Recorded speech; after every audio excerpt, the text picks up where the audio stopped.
Greetings, greetings, everyone. This is your spiritual consultant, your Shad'Oracle, MadamShadO, here in the Shadow Gallery with the Hellpaws as per usual. Of course, if you'd like to book your private session, you may do so at my website, www.MadamShadO.com. No W in Shad'O. If you put a W in Shad'O, I'm not responsible where you go, where you end up. Like me, love me, share me, subscribe to me, turn notifications on so you know I go live. Join me on Facebook, Instagram, Twitch, Twitter, Big O. If you're on Big O, by all means, with my tag loudly and proudly, sugar. Charlie, what's going on, honey? Today I'm going to be using one of my Oracle decks. Day Day, what's going on?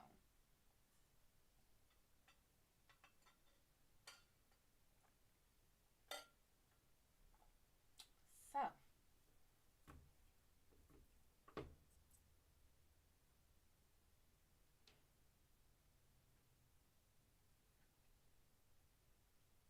is it raining?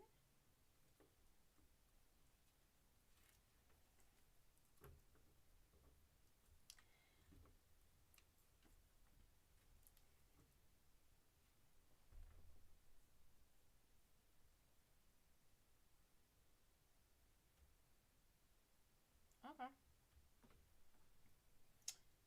Well, go ahead and ask your questions. I used to go live at this time a lot. I think I'm going to revert back to this one. I don't know. It depends. Depends on time. Depends on the day. I know a lot of my viewers tend to like the night or the evening sessions better. We'll see. Robert, how you doing? ID channel, welcome.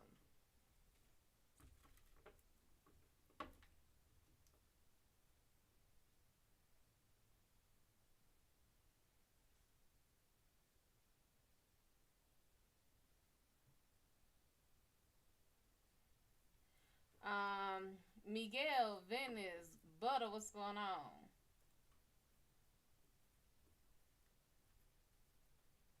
Streamers, then thank you, honey, for loving me, liking me. By all means, ask your questions. Delio. I know it's Delio. I know it's Delio. If you watch Moonwalker, you know that word is Delio. What's going on? Babe. May. What's going on, honey? How you doing, Delio? Albert. Albert! Oh, Lord, I'm going straight to the color purple. Griselda. That could be any language. So I'm going to say what's going on. Kim, what's going on? Mimo, what's going on? By all means, ask your questions. I'll be using one of my Oracle decks, and depending on how they feel, we might keep going with them. And if not, then I will switch to one of my other ones. Read me, first of all, baby. Now, I know we were raised correctly, and I know we don't just demand. So, first of all, Griselda, how are you? And then, second of all, we ask here. You know, just going to somebody's store, it was like, hey, give me this. Dan, Yella, Z, what's going on? Thank you very much, man. That's all I ask. Joe, what's going on? Let's see here. Let's see how these cards feel. Let's see what's going on with you. Girl, go ahead. See, you know some stuff. You know some stuff. You know some stuff, honey. Let me put my neck on. Let me see if I can get it on my neck. Get on my neck. Okay, we go. They sent me a neck. Trying to make sure I took the picture with it on my neck. Let's see what's going on. Let's see what's going on.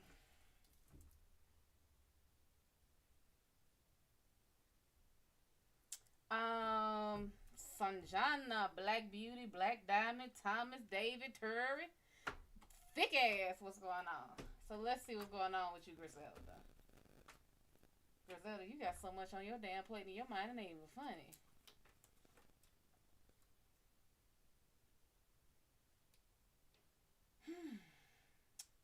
Baby.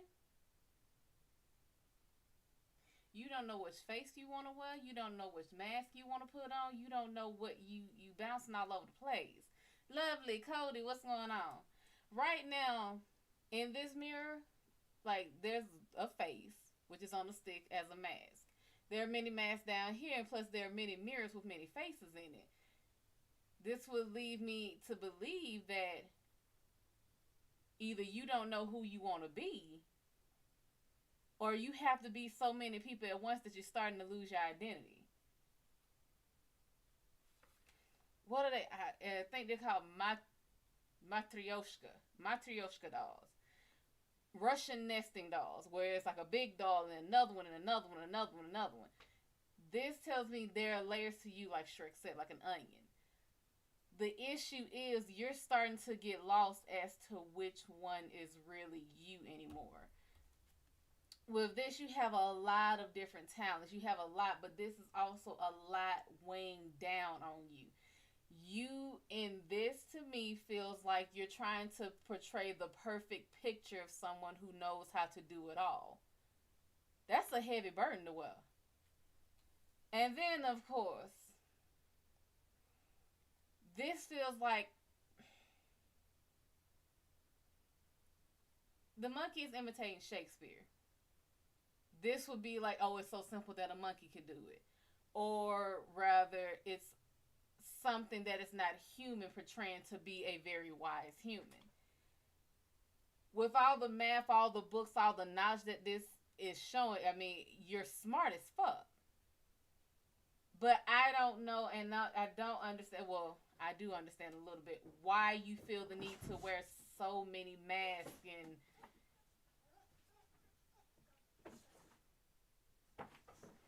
I'm in locking them out of here.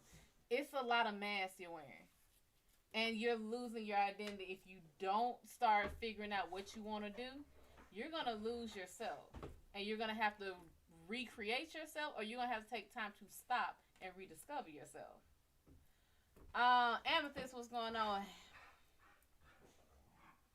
Has something, what's going on? Shay, Rosa, Eastside, Chris, Cuz, Taco, Ryu, what's going on? Yeah, baby, you got a lot on your plate. Nothing much rain. You know what? It might be raining here. That might be what I'm hearing. Other than them fighting.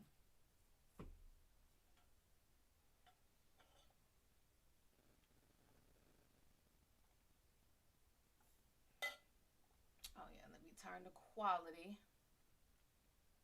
on this so it don't glitch as much. Jers, what's going on?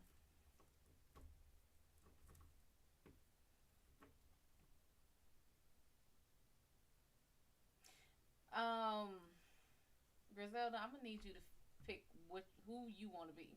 There ain't nothing wrong with wearing many hats. I mean, parents do that.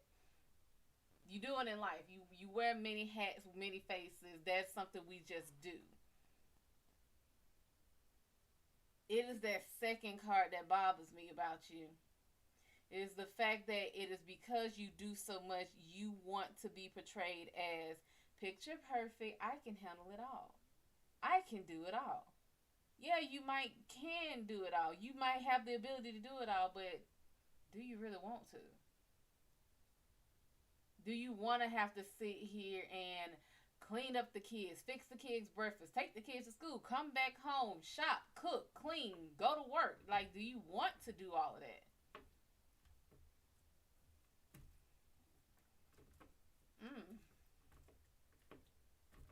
That's a heavy load to bear there, honey.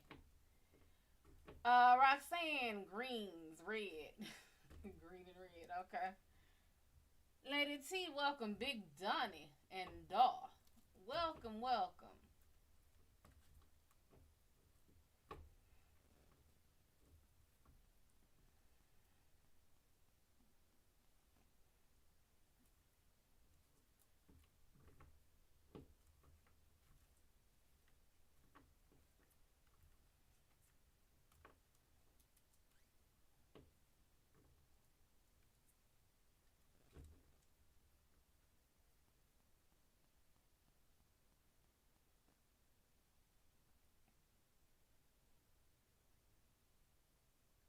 Little one here, what's going on, honey?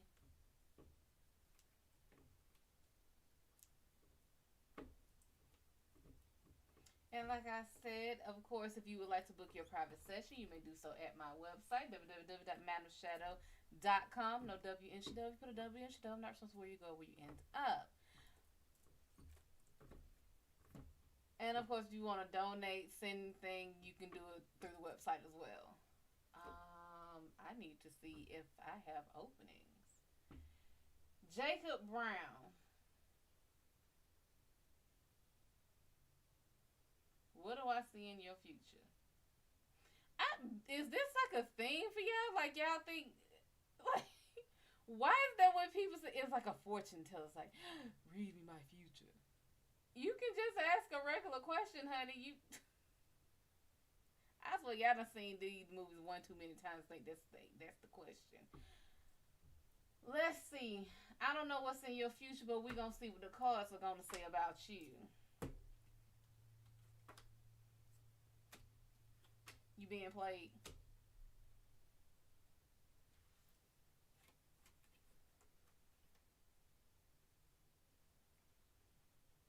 You being played. Or rather, the best way to say it is,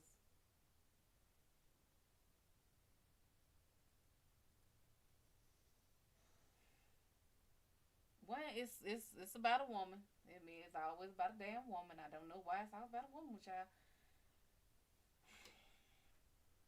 And I really feel like you are the one holding her up and not the other way around. With this card, the jester is holding up the dancer, and she's in a ring. Yes, she has strength. She has a lot of strength.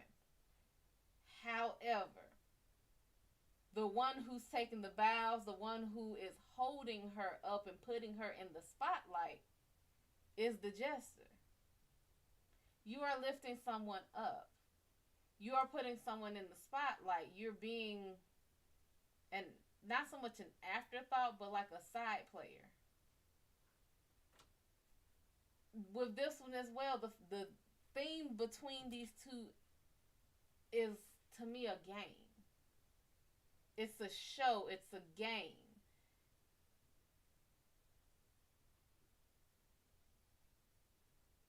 This, with this person here, you can't exactly tell whether or not this is male or female. Although I'm gonna assume that's supposed to be a female. The thing that stands out to me the most is the chessboard. Someone's positioning you instead of you positioning them. And it is this woman. Whoever this woman is, it is someone who is pining, who cannot let go of the past. Or maybe you can't let go of her.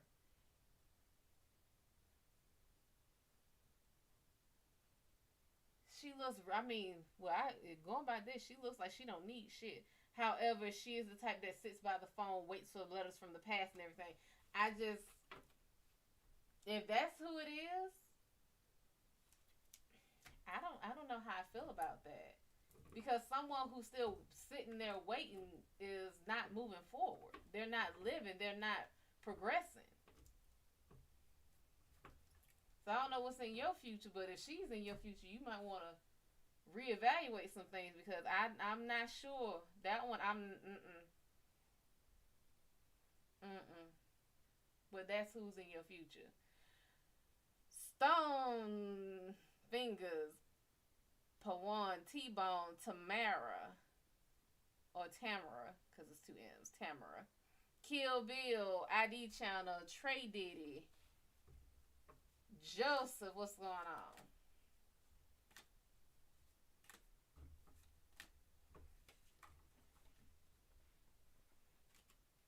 Miss Detroit, welcome.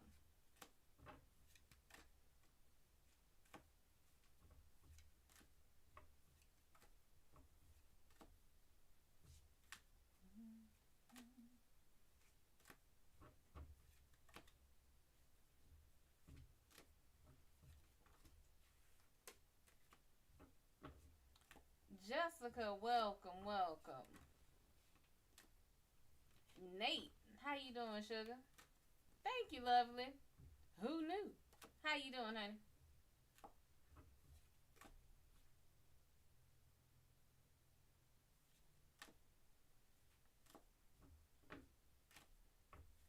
Who knew? What's going on?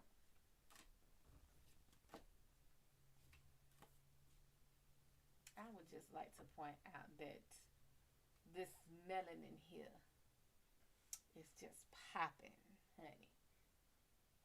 Melanin is hair is the baby. Well, thank you, sugar. You seeking knowledge. Who knew? What kind of knowledge are you seeking? Desi, what's going on? They say, seeking you shall find, asking you shall know.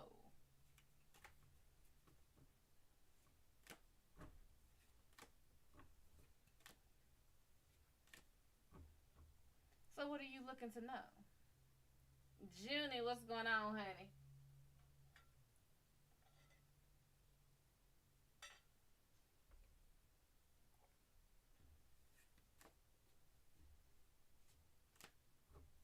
By all means, ask your questions. Is it supposed? My watch ain't went off. Let me see. Is it raining?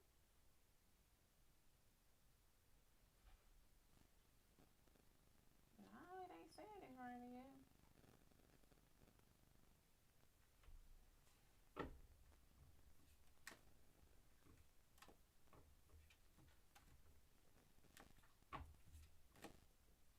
Yeah, so let me tell you. Let me tell you what happened. I have for the last 3 years have been looking for a specific item.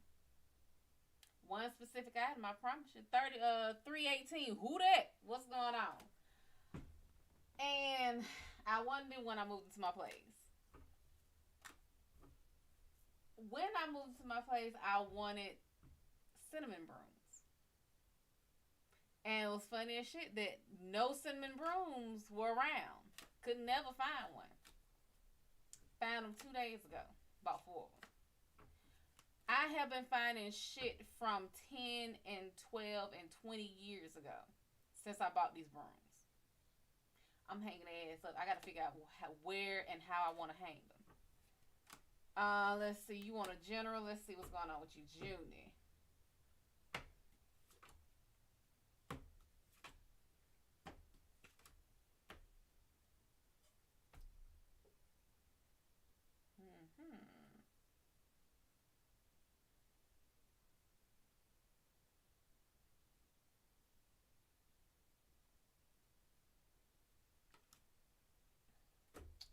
First, the thing that sticks out to me is like the crypto in the back. And the main thing that sticks out is the all's well that ends well for you. It is less, and again, I'm using my Oracle cards as well today. So, the overall gist of it is that all's well that ends well. So, no matter how bad shit's gonna get, how bad it could get, it's always gonna end well. Your Queen of Coins is inverted. You're not very savvy with money right now. I don't think you're holding on to your money or investing or spending as wisely as you should. Three of Swords is inverted. I would say be prepared for a breakdown. Like a mental breakdown. Like I'm sick of everybody's bullshit. And you about to snap. That's the best way I could put it. Like you probably about to snap.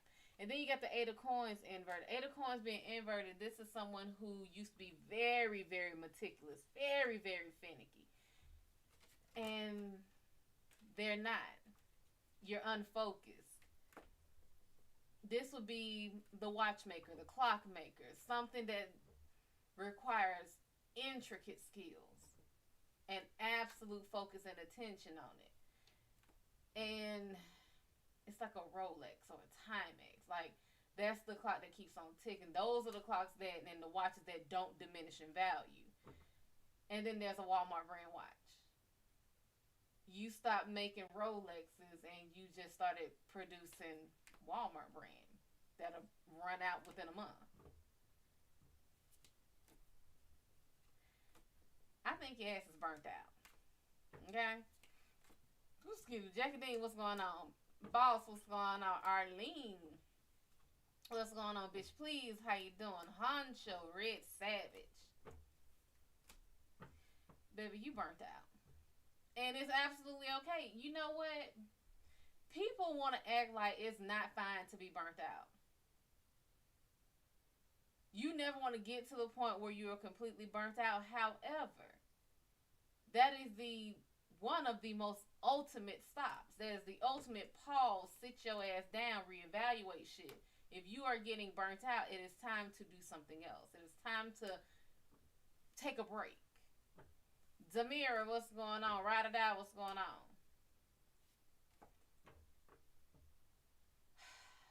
People really don't understand. It is okay if you are feeling stressed. It is okay. If you feeling pissed off, weak, whatever you feel, it is okay. It is natural. It is human. That's what we are. I don't know if y'all remember that, but that's what we are. If you are tired, if you are stressed, take a break. It's fine. You know the best part about being an adult? You get to do adult shit. Like, go away from people. You get to go and say, you know what? I just want to go get an ice cream right now. And you get to go do it. Take a break. It's okay. Take a break. It is just fine. Anybody sit here and tell you can't take a break? Tell them to kiss the blackest, or I don't know what color your ass is, but kiss the darkest part of your ass. How about that? Hope, what's going on? Thank you, Junie.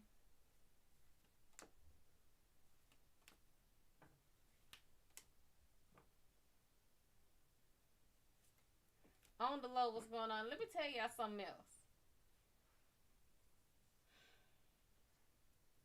When you work, and whether you work for anybody, full time, part time, or whatever, you are given days off.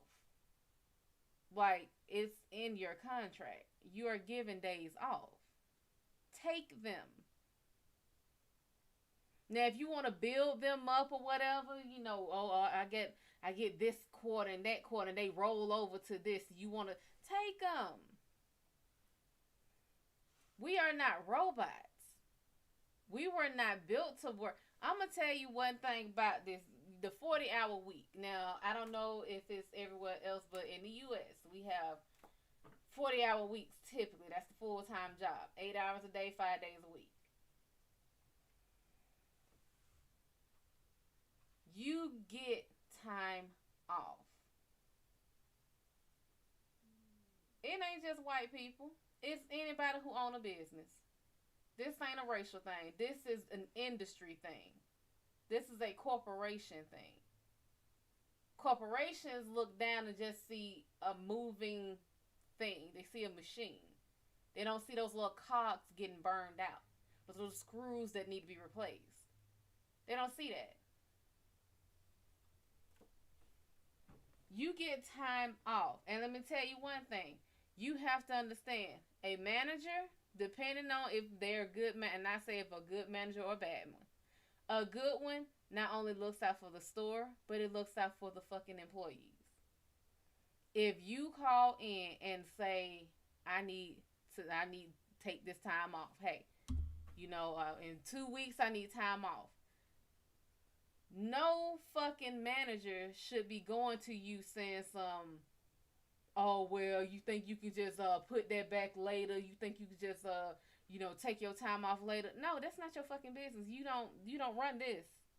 This needs time off in 2 weeks. Take your time off. If you want to sit here and build it up so you can take a month off straight and still get paid, do it.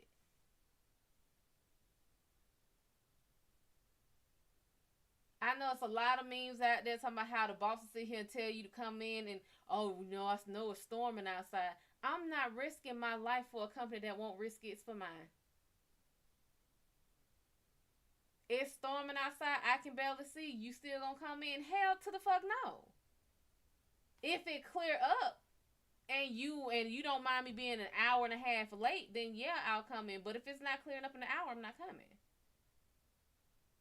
Tanya, Melanin, Zaza, Heidi, Love, Sheila, Caramel, or Caramel. Yeah, caramel color. Brody, what's going on? Learn to take time off from yourself, for yourself, and from everybody and for everybody else. Especially, I'm going to tell you, if you own a business, guess what? The hardest part about that is that you don't go to work, you don't get paid. You're going to have to build in time to yourself. It is so easy to just say fuck a job and fuck a business when you get burnt out. Facts, what's going on? Panda Twister, I think. Mealy, what's going on? Take time for yourself. And do not let nobody guilt trip you.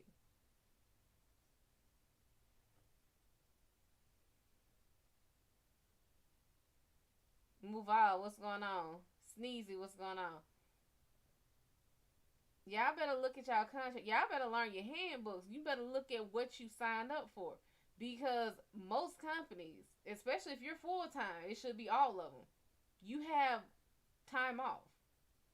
You have PTO, if I'm correct, paid time off. And a lot of people will lose their paid time off and forget all about that shit just thinking, I gotta go to work, I gotta go to work, I gotta go to work.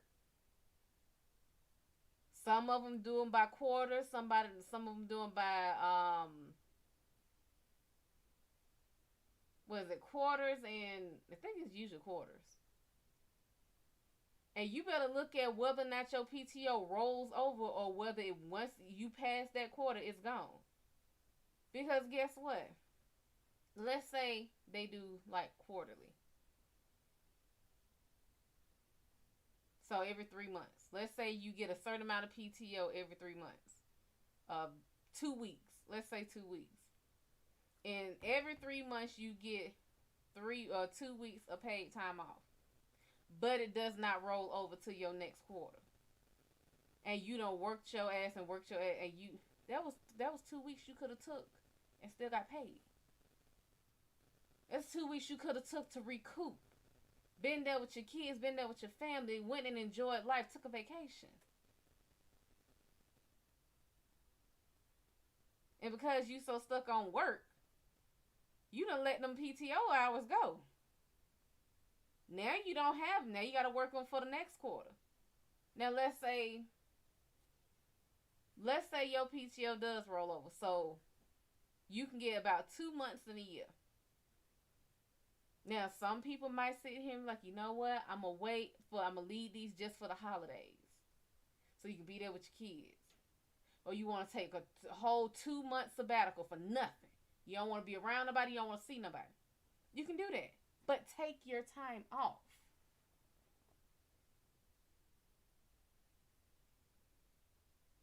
Time off is built for just that. Time off. Time to get away. Danny, Kwame, Dixie, Security, Toxic. What's going on? I know everybody needs work. I know everybody needs jobs. But no one is supposed to work themselves to death. This ain't even new. It's just that it's more seen now. People are talking about mental health now a lot. A lot of this shit is just, you burnt the fuck out. You can't have a day you just sit down and you don't worry about shit. Because the back of your head, y'all's going to be like, did I pay this bill? How am I going to get this? And what I'm going to do with this? And how I'm going to feed this? And that. You always on the go mentally.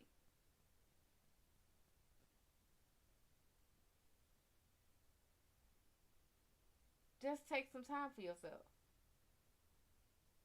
And again, do not feel guilty. Why the hell would I be feeling guilty about taking some time for me?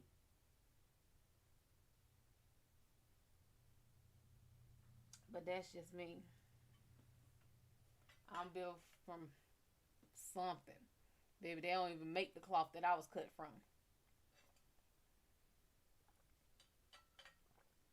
They literally broke the mold and they broke it, burnt it, and was like, we can't have another one of these running around here. Bashful, what's going on? When I tell you, be surprised at what a little rest will do for you. Bowie, what's going on?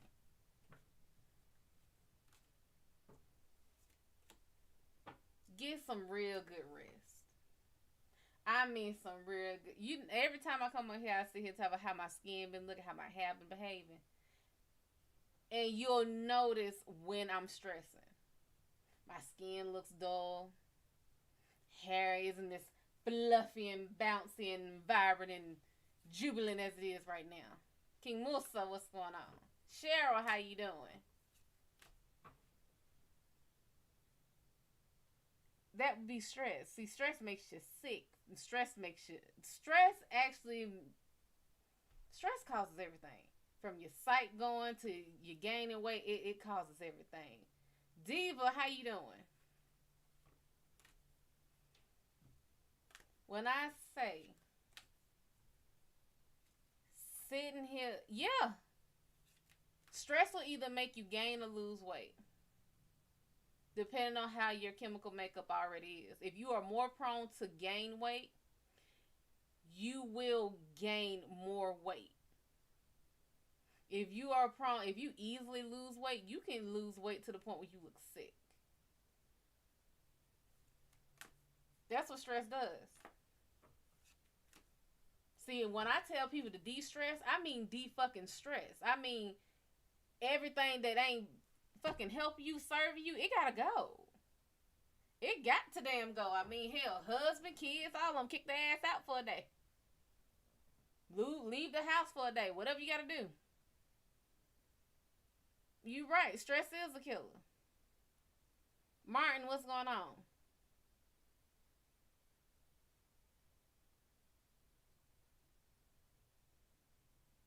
You know who's the hardest person to sit here and stress out? A little kid. And I mean like for real stress. Cause they don't hold on to shit long. They just the happiest little damn creatures there are. They ain't got a bill to pay. Look, damn mother. They ain't got no bills to pay. They ain't got to worry about where their food coming from, where their clothes coming from.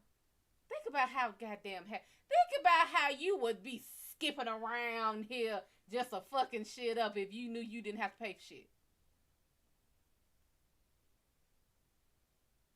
And you look at their skin is flawless. Hair be long as shit down to the damn ankle bones. Because they have no stress. They have no stress. Sensei, what's going on? Thank you, Amethyst. By all means, follow. You wonder why kids are so damn pretty skinned. They have no stress. Then what happens? High school. Ain't them time. That's about the years that you get acne, right? Acne is from stress. Your body stresses out. It produces extra shit. Now, some people might naturally have oily skin, but if you know, there are very, very few kids under like the age of 10 that have really bad acne. For some reason, it pops up when you in your teens. It's like, oh, I battled acne for years. Years? Ask them, look at some baby pictures. Skin was flawless. There was no stress. Sensei, Watch, Love Jones, Real Edge, KSBW, The Best, ID Channel, King Rich, what's going on? That's why.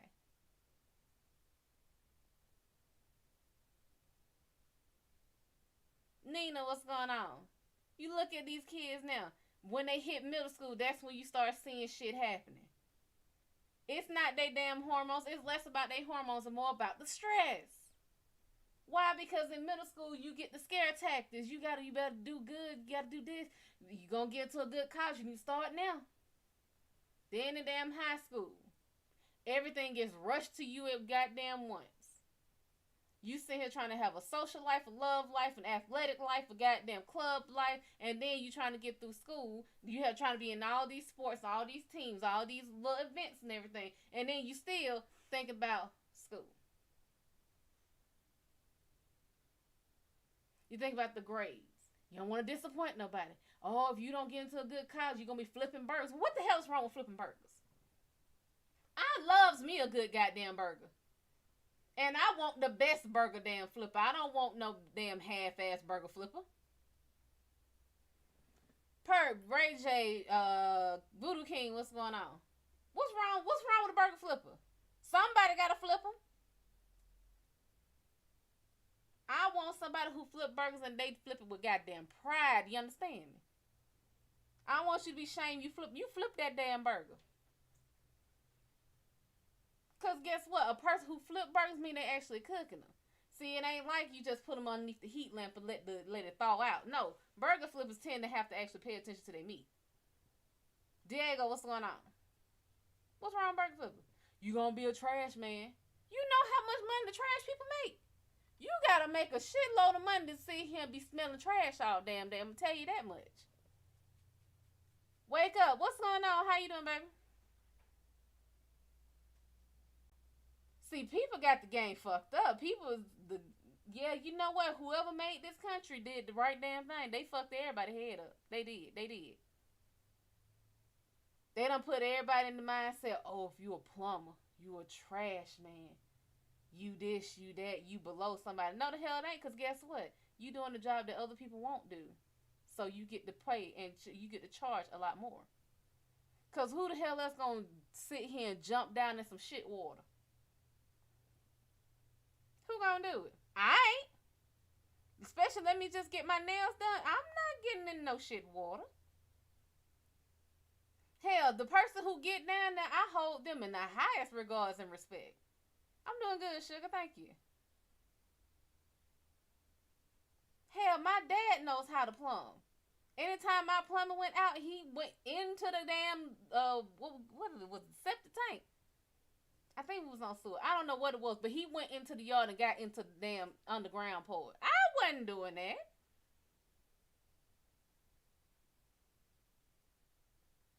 But you want to look down at people who do that shit. Why? You see the kind of stress shit you put on yourself. And what the world puts on you, the world naturally stresses you.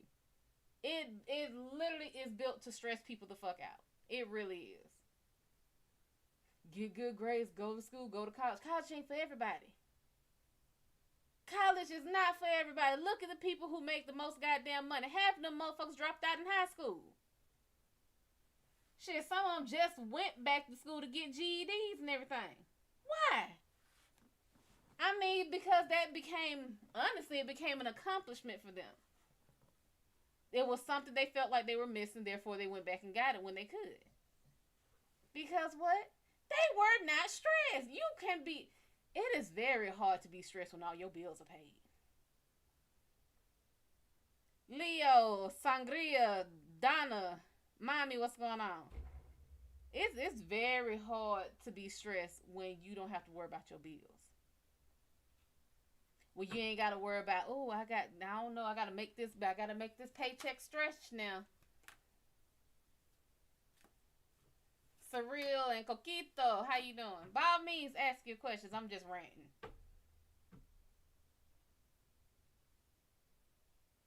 When I say look at just the popping of the melanin. Just, I'm popping like grease right now. I'm cooking bacon grease the way I'm popping right now.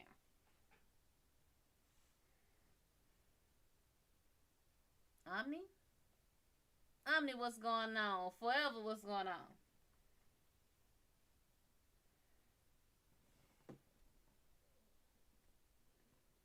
By all means, ask your questions. I just say to de-stress. You know what, Cheryl? Stress, when you say stress to kill, you don't know how right that is. Stress cannot just kill you. It kills relationships. It kills sex drive. It kills motivation. Stress is probably the worst fucking disease out there that there's really no cure for, because it is easier to treat the symptoms and not the actual illness or the ailment. Nene, Ash, Michael, what's going on? You ever see the videos they always talk about how people help their kids with homework? I had a homegirl, had 3 little girls. And she told me flat out, I don't have the patience to work with, like, to do homework with them.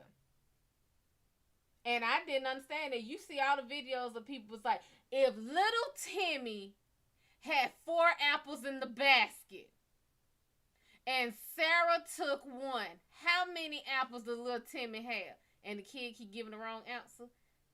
Yeah, your brain gets scrambled when you're stressed. You get stressed trying to get them, because to you it's common sense. No, why it's not common sense to them kids? Because they ain't never been in that situation before. Todrick, what's going on? Obi, what's going on? If he sits here and was like, how many apples I got? 4. Because in the kids' head, all she did was take it out the basket. Because the question didn't ask how many apples are in the basket. It said how many apples do little Timmy have, and he's going to say 4. Because she ain't took it. She just took it out the basket. It just said she took 1. Took it well. See, I've been teaching kids a long time. I was always a tutor. And come to find out, every kid don't learn the same. But you know what else? Those kids that don't learn the same grow up to be adults who don't learn the same. Y'all forget that. I don't know why people think adulthood is the goddamn panacea. A panacea is a cure-all. That's what panacea means. It's cure-all. People think when you become adults, you got all the goddamn answers. You know how to raise kids. You know how to do taxes. You know how to do everything. How you going to do something and know how to do something when you weren't taught it? You had your first kid? Okay, you had your first kid. I don't think you've ever had a kid before since it's your first one. Maybe you raised your little sisters. Maybe you raised your little brothers. Maybe you raised your little cousins. It is different when the kid belongs to you. But yet, here come that damn stress thing. Oh, you got to be careful how you do this. Oh, don't start feeding your kids sugar. Oh, don't put your kids on red meat. Oh, don't do this. Oh, shut the fuck up. How about you let that kid make the decision when he get old enough to get his brain about himself? Kareem, what's going on? I literally watched a fucking argument on Facebook, and I could not believe this shit. The woman said, and I mean, it irritated the fuck out of me. I just wanted to see what the comments were. The woman said that she had her daughter. I think the daughter is pretty on the young side. I think about 6-7 years old, maybe younger. I think she was like 4. The woman decided she no longer wanted to eat meat. She was going either vegan or vegetarian. I can't remember how far she was going. She then decides that she was going to put this child on this same diet. Now, I got 2 minds about it. One is, I mean, if you do it because of health reasons or whatever, then that's for you. But forcing it on your child, I don't believe in taking opportunities or learning experiences away from a kid. And her response was, oh, her skin is clearing up now and this and that. Well, then it's less about her eating meat and it's more about how the fuck are you cooking it. See, that baby young, that baby ain't got nothing to stress about, so her skin wouldn't be breaking out if she was eating things in moderation, if she was drinking water, because her response was to a lot of people who were like, oh yeah, they can't stand it, but you know it's good for them. That is the same shit we hated hearing when we were kids. I'm doing it because it's the best for you. You didn't understand it then. You probably still don't understand it now, but you couldn't stand hearing that. Instead, why don't you break it down to the child? Give the child the option. I'm not a fan of peanut butter. However, I had a kid who liked peanut butter sandwiches. I'm not going to not give them peanut butter. That don't make damn sense. That's not all inclusive. Why would I stress me trying to make this child do something that I raised it up not doing?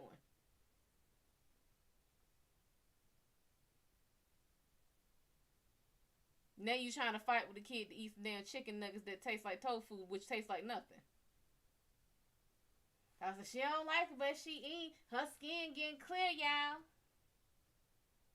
Or is it the fact that because you now have to make vegetables, which apparently the child was not eating, now that you're forcing the child to eat more vegetables, that her skin is clearing up, that she's getting fiber,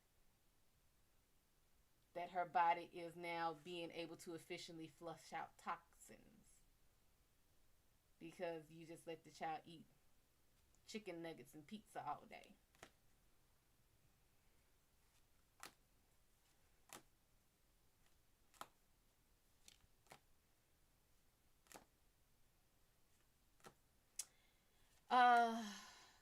Reading on your direction of your business.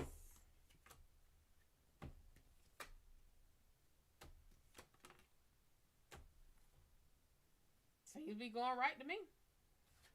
Tyrone love was manana. Is that supposed to be manana? Truth hurts. Wild out. Wild out? Yeah. Miss M. Jones and Ivan, what's going on? As far as your business, Seven of Swords is inverted. You have learned that you got one ass that can only sit in one seat at a time. Kudos. Not many people learn this shit. You got one ass and you set your ass in one seat at a damn time. Meaning you have stopped trying to do so much, because every time you try to do everything at once, you would drop shit. You would have to go back and find shit. You got to remember this. Again, de-stressing. You have let shit go. Nine of Swords is inverted. Stop being paranoid. There's nothing to be paranoid about.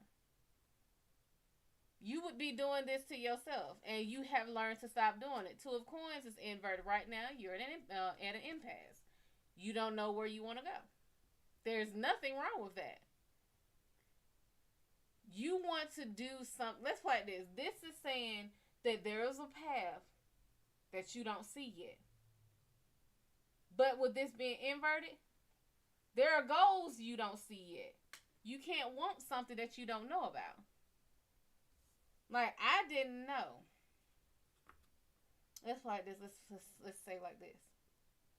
Had I never seen Michael B. Jordan, had I never seen Shamar Moore, had I never seen Dwayne The Rock Johnson, I couldn't want them because I've never seen them. But now that I've seen them, baby, they mine. I don't care. Look, Dwayne, I know we broke up and everything because we keep breaking up because you keep having babies with your wife like you ain't got common sense. But I forgive you for right now. Jason Momoa, I know we've been look, I know we have not been on the same page since you met Denise before I was born. But I forgive you. Michael B. Jordan, bring your ass home and bring Shamar Moore with you. But Palace of Wands is upright, baby. You're sound. You're thinking soundly. Everything is logical. To me, you got your house in order. As far as your thoughts, you have your thoughts in order. There's absolutely nothing wrong with anything. Your business is going in the right direction. Whichever way you feel like it should be going, or whichever way you're taking it is the right direction. Ivan, what's going on? Fire God, Mabel, ooh, and ooh, What's going on? Weave Master, welcome, honey. Or rather, welcome back. I remember you.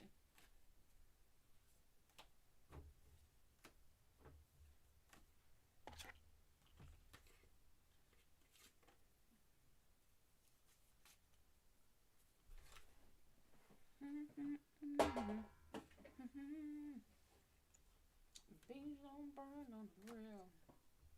No, I always wondered about that song. Fish don't fry in the kitchen, and beans don't burn on the grill.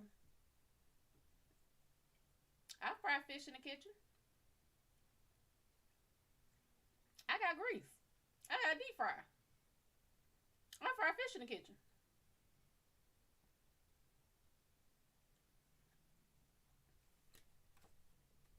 Beans don't burn on the grill. Well, who the hell grilling beans?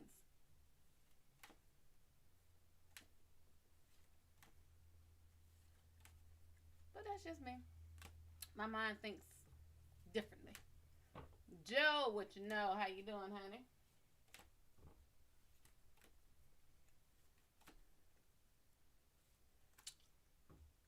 Sunny or Sunny? I think it's Sunny. What's going on, sugar?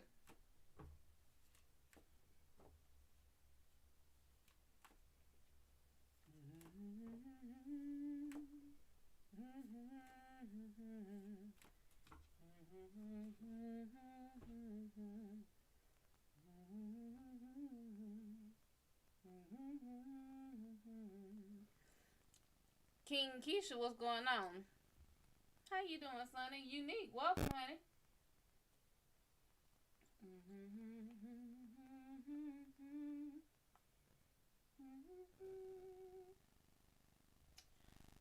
I'm not built for that anymore.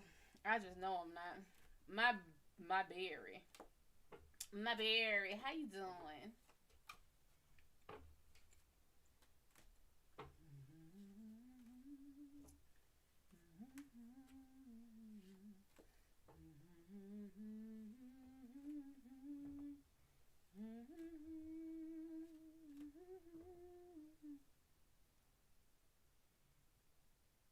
I swore up and down it said Eldraco Queen. Eldraco Queen, what's going on? I'm like, what the hell's the Eldraco? Eldraco. I was about to Google that.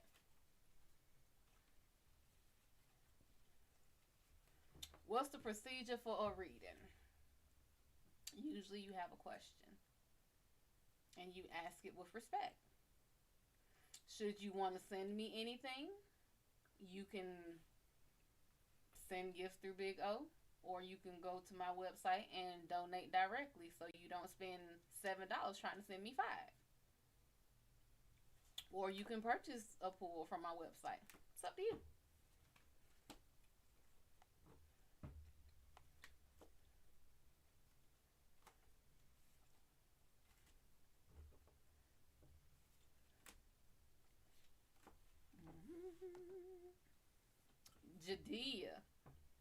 Jadia Clemish. What's going on?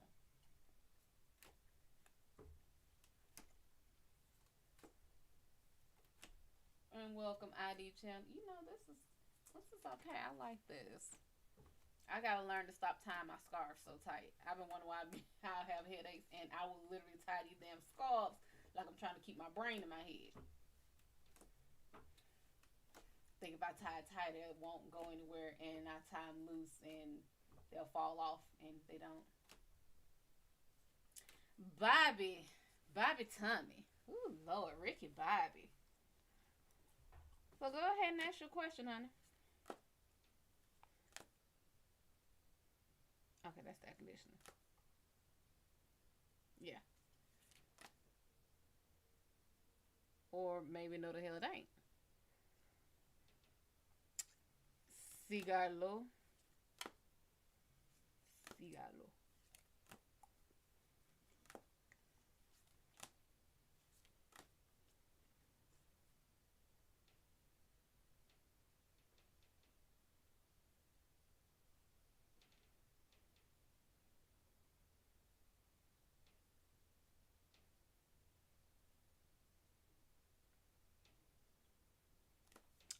Look here, I was born. I will shoot first and ask questions later. Am I going to get justice for my daughter's death? It is not the kind of justice you want. And the reason I even say that is because this isn't the justice card. However, you know how they say justice is blind? That's the first thing I think about. Plus, even though she's not holding scales, it is a balance between two actions. This is saying no. Let's see why. Yanni, what's going on?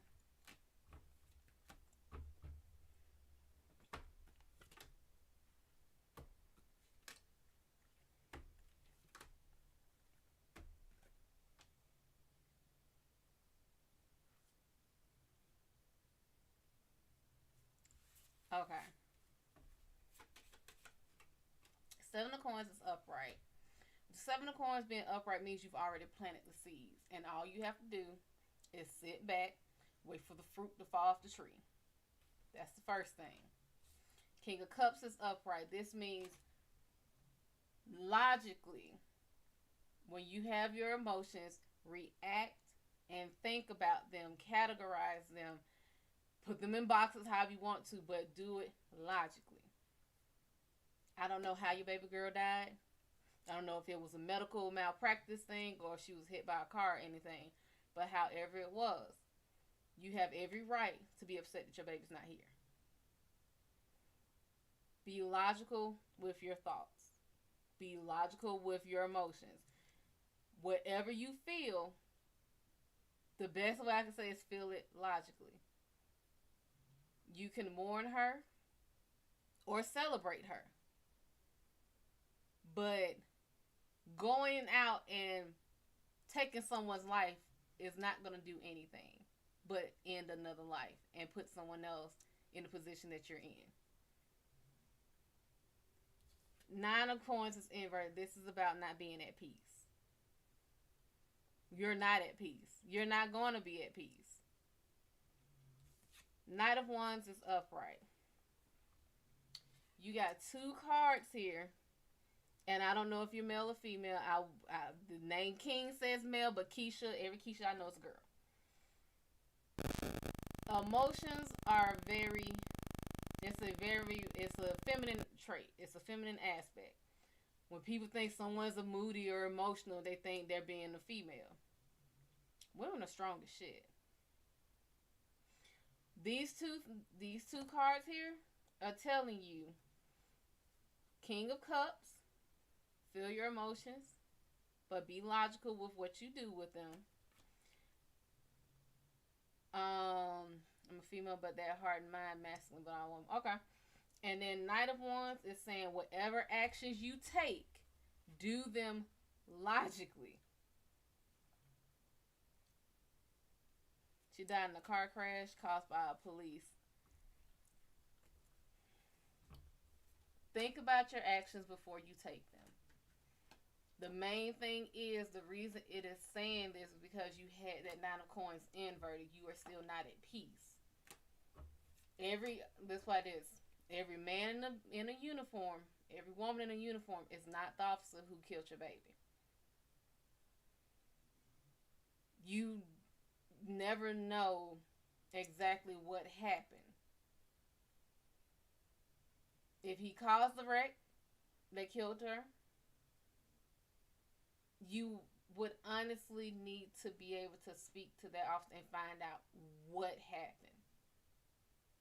If they were chasing someone, it could have happened on purpose.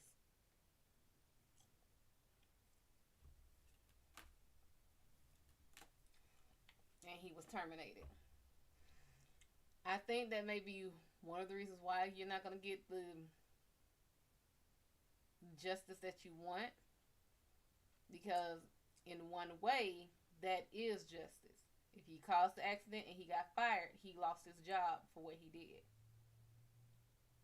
Issue is, there is no amount of justice that's going to equate.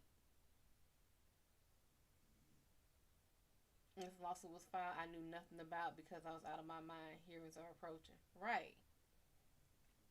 Now that you're back in your mind, I want you to understand. You even say you didn't know because you were out of your mind. Understand. Yes, whatever he did, again, for the police department to fire him, not only did he make them look bad, but whatever he did, there was no justifying it. They couldn't in good conscience and be able to sit here and say, oh, we kept him on the force after he killed somebody. That's why he's gone. But understand, they did not arrest him. Not yet. That's why you're going to trial for it. That's why you're doing a lawsuit to sue for wrongful death. Just right. Just think. Don't go in there yelling and screaming. I understand you might feel real good having that your damn stiletto heel through that cop's forehead. However, that would end 2 lives. Right. There's no amount of money to sit here and say this person's life is worth this $1 million. It's not. There's no amount. Raina, Ling, Arda, what's going on?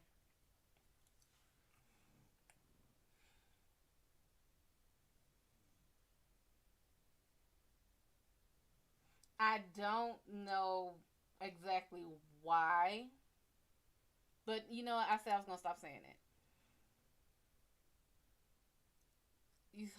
She says we signs. She's with me in my dream. She's always happy because she don't want her mama mad. She don't want her mama sad. That's also what you want to see. You want to see that if she's not with you, that she's at least happy, that she's at least safe. Pamela, what's going on? I'm gonna say that the feeling that I'm getting is there's more to the story. And was your daughter young?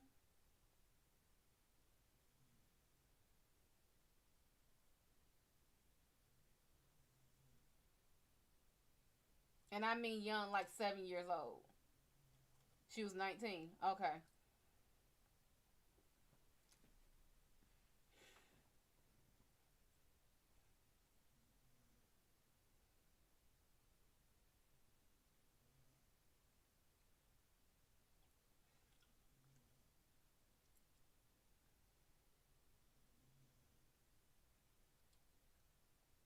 Alcohol. I'm assuming that that cop drinks. If he didn't before, he does now.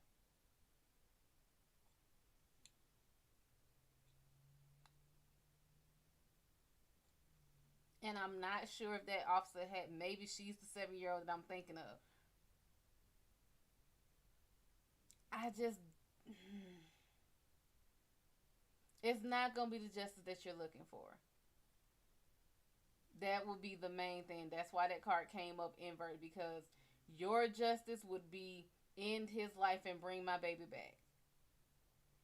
Your justice would be at the end of the day, I don't give a damn how it happens, bring my baby back. And there's just no way to make that happen. Even with necromancy, it is not.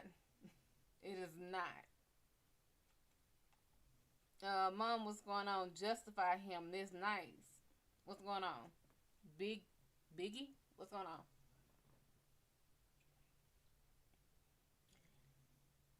I will say condolences on. I mean, not. Yeah, condolences on your loss. Yeah, condolences. I don't know why in the back of my head that was coming out like congratulations. Are you pregnant?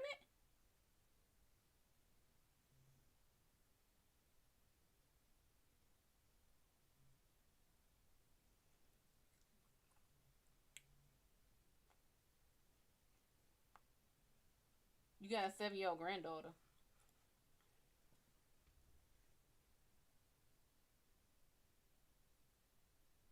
Okay, so that could be the. Ain't something about that, but that might be the congratulations part. Supreme, what's going on? I can say it's condolences. I can't say.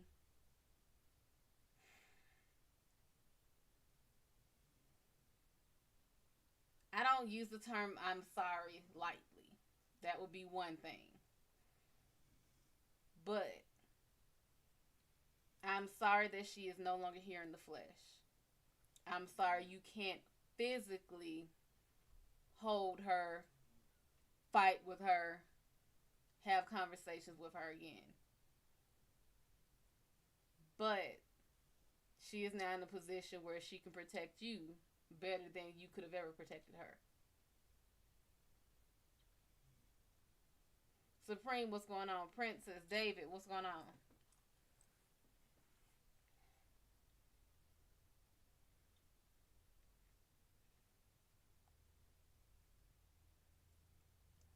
I don't know. This does not feel like the typical death. I don't feel sad. Like normally when someone, especially if someone young, it's a traumatic thing. You feel all the sorrow. You feel every tear that fell, every scream, every, and this doesn't feel like that.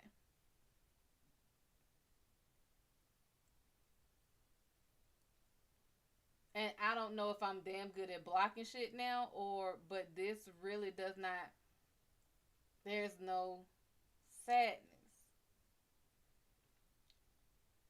I mean it's like yeah, like fuck, I'm damn it, I'm not here, but she told me she didn't want to come back as good there. Well, that would explain a lot. Unruly, unsurpassable, what's going on? That would explain. I don't feel sad. Like naturally, my instinct is that I want to feel sad for anyone who's lost someone. I don't feel sad. It always makes me feel guilty when some shit like that happens because I'm like, damn, am I just a horrible person? I don't feel sad.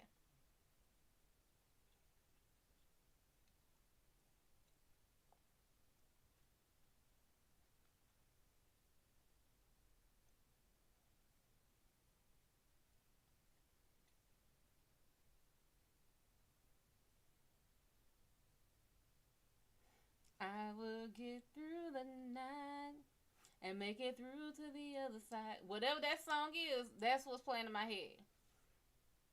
Cross that river, nothing stopping me now. Yeah, I think that's a boys. Is a boys band song?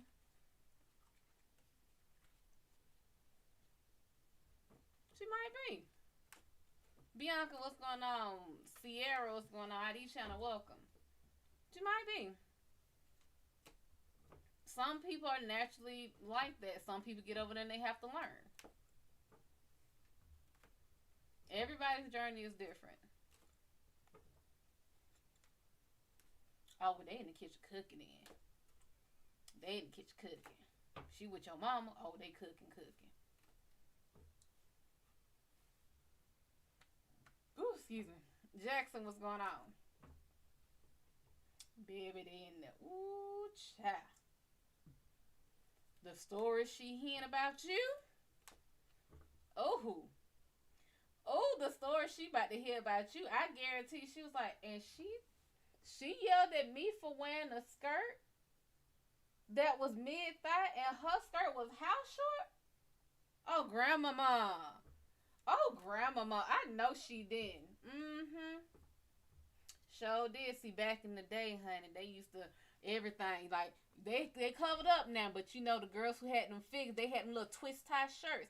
Oh, pelvis, everything just out. Mm-hmm. Your mom was a hot one. Had them mm-hmm. Had them girls had heels that make you look short. I got 6-inch heels, baby. Your mama would walk into a building have to duck with her heels. Did she had the dead fish? She ain't had no dead fish in there now. We wasn't bring, that's another damn mouth to feed. I wasn't doing that. Oh yeah, she hearing some shit about you.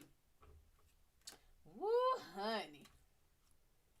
The way way she over there waiting, she's like, just wait, mama. Just wait.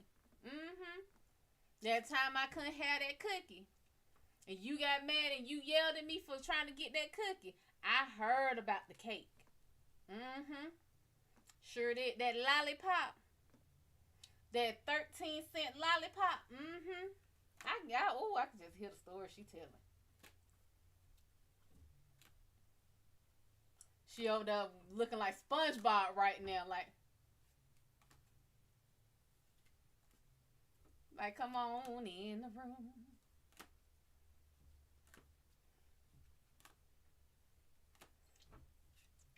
When your time comes, years, long years from now, and you get up there, she's like, oh my God, hey mama, welcome back.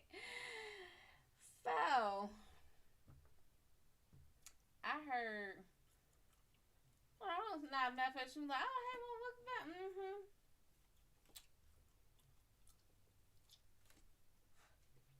So, I was just wondering. Grandma said this, and I want to know why you got mad at me for doing this. Your whole family gone. You probably, I had a smart mouth because I wasn't dressing like that. I was mouthed like my mom. Oh, honey, I don't know. I'm just not right now. I'm just the best way I'll say it is like I'm just talking shit. Triple, what's going on?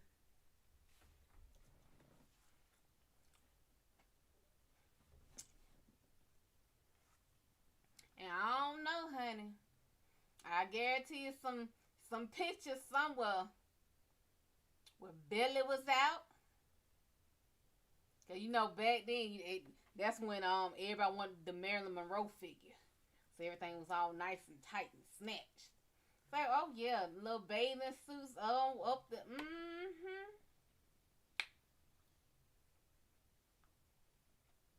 Oh, you were a teen mom. What's going on, Pranjo? Go ahead, ask your question. The real, what's going on? She in. I guarantee she in some shit.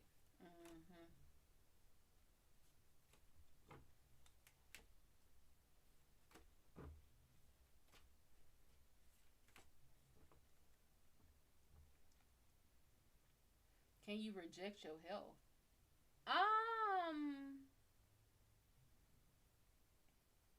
Flowers, what's going on?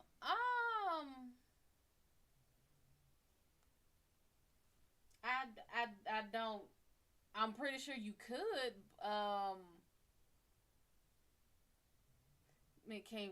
Can I? Can I read on your health? Oh, okay. I was like, if it's bad, let's reject it. Hey, TJ, what's going on? Let's see what's going on with your health.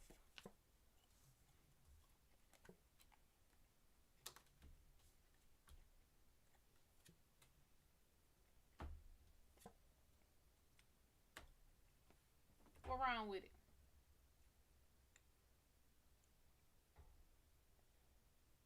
Don't think I can see you.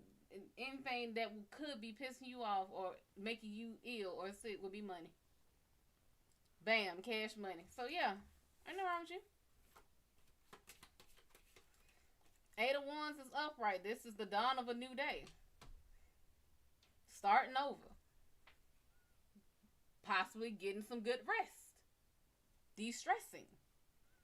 You got 4 coins inverted. This is not either not looking to give horse in the mouth, or it's like, don't take everything everybody get to you. Or maybe you should stop giving out. One of the two. 4 of Cups is inverted. This is you not being able to fantasize and dream anymore. Which makes sense in your situation. It'll happen again. This is right now you're not in a very fantasizing mindset. That's about it. It'll come around. Page of Coins is inverted. There's either nothing for you to learn about your finances or you haven't learned. And I don't feel it's that. I feel like there's nothing for you to learn right now. Three of Cups is upright. Be happy. Have fun. There's also an element of masks involved where it will be you pretending to be okay when you're not. But again, I always advocate for anyone going to see any doctor, licensed by the board, by the state, not in the backyard, not in the alley, not in the back, in the back of the barber shop. None of that. Not the hairdresser. You had stage 3 cancer, or that's the word they'll had. Ain't nothing going on right now. And don't talk it back up. Hell, maybe that's what happened. Maybe she took it with her. That's possible. Kate, what's going on? Dana, what's going on? I mean, she could have sat here and you don't know. You never know. Maybe she made a deal and said, hey, I'd rather her be happy if it costs me. You never know. The side effects, oh, baby, it will pass. Marvin, Samuel, what's going on? It will pass. You will get through it. I'll tell you one thing. I told you I did plus size modeling and everything. And we did a cancer show. When I say that lady had the prettiest hair, and that is a crown you should wear proudly.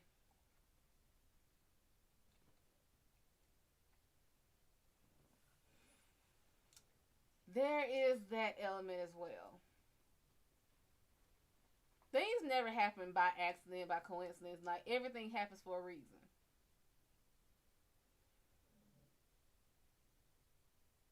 You have to understand it like this. There's a reason she went first. And just like you said, you don't think she would have made it without you.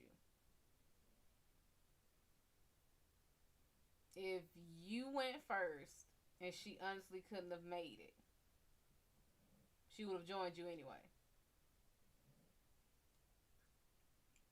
And it would have been deemed worse because it would have been her making that decision to do it. Rather this being someone else who was having a bad day and caused the accident. Gupta, ask your question, honey. Sing, what's going on? Oren Ishii. What's going on, sugar?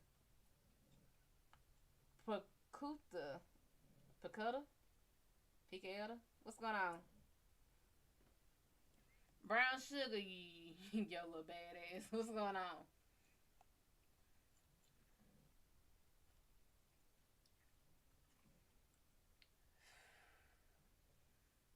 It's not easy.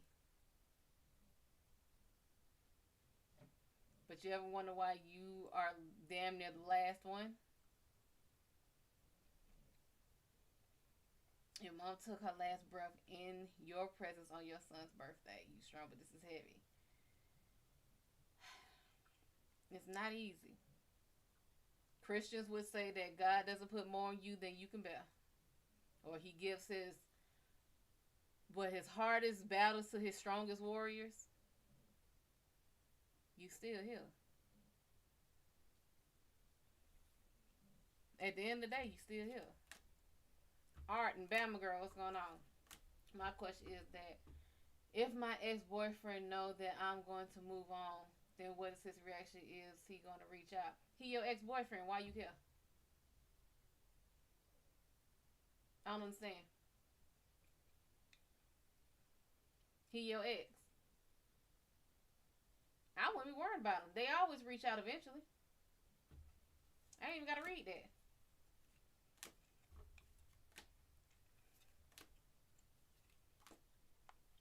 That's a heavy burden, honey. Miss Prissy, what's going on?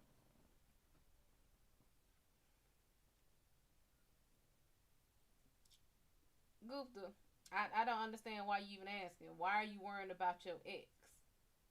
If he is your ex, you're supposed to move on from your ex. What they do, it no longer involves you.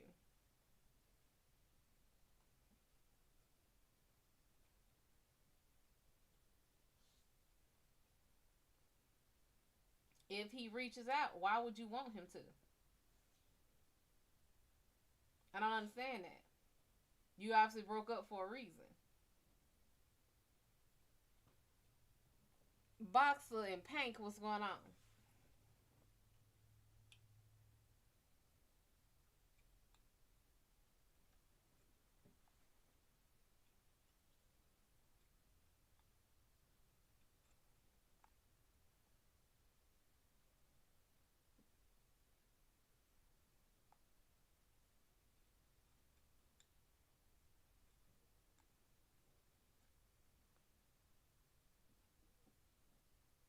Excuse me.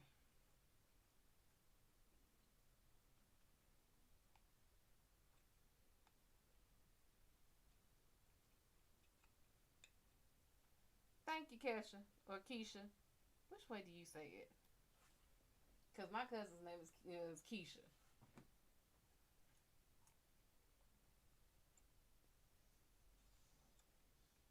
Straw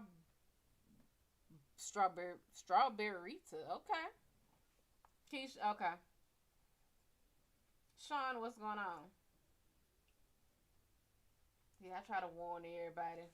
I'm not the typical reader. I don't know what it is y'all used to. I'm not gonna sit here sugar coating thing. Hold your hand, not it. I'm gonna tell you exactly what you need to fucking know, not what you want to hear. You just be lucky if it ever happens that they're the same thing. Versace, what's going on? You look like Mr. Trench for a minute.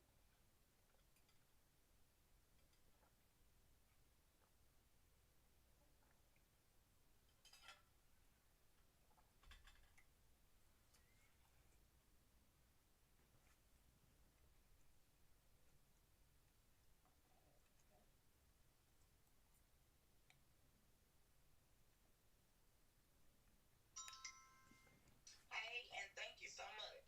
No I just problem. wanted to say this because it was just too much to type Mm-hmm. about the part that you were said that things are going to get back the same. Now, when I was sick, and I'm not just talking about the physical part of my side effects, Mm-hmm. like the chemo and radiation has caused me to have a dead colon. My eyesight is bad. My teeth are falling out. It's a lot. Mm-hmm. But I have so many people from all over that know of my story.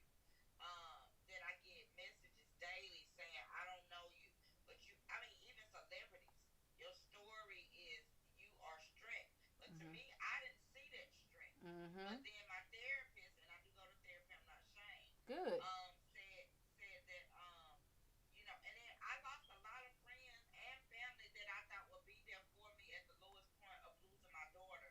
And a lot of people turned their backs on me. My mama used to always tell me that you find out who your real friends are. I Mm-hmm. used to think my mama was crazy. She was unfiltered. I just thought she was crazy. But everything she told me has Mm-hmm. unfolded right in front of my eyes. Mm-hmm. My grandmother lost three daughters. One include my mother, and two of her sisters to breast cancer. It runs heavy in my family. I prayed to break that chain, that I will be the last one to get it. I'm the oldest grandchild. I have cousins. I only have one brother. They still look up to me like, Mm-hmm. okay, Keisha is okay. But now I'm alone. When you said starting over, you were right. My house of 12 years where I raised my kids, where I first got diagnosed with cancer, I was in a 20-year relationship. We're not together anymore. So I moved to start over. I'm in a new place. Mm-hmm. I'm actually having a new peace. You know what I'm saying? Right. I'm not really doing so much as to fight for the justice for my daughter. It was actually done for me because, like I said, I wasn't thinking about how it happened. All I knew was my baby was gone. I Right. didn't know why, how. I just knew she was gone. But there were people that were put in place to do what I wasn't, Able to.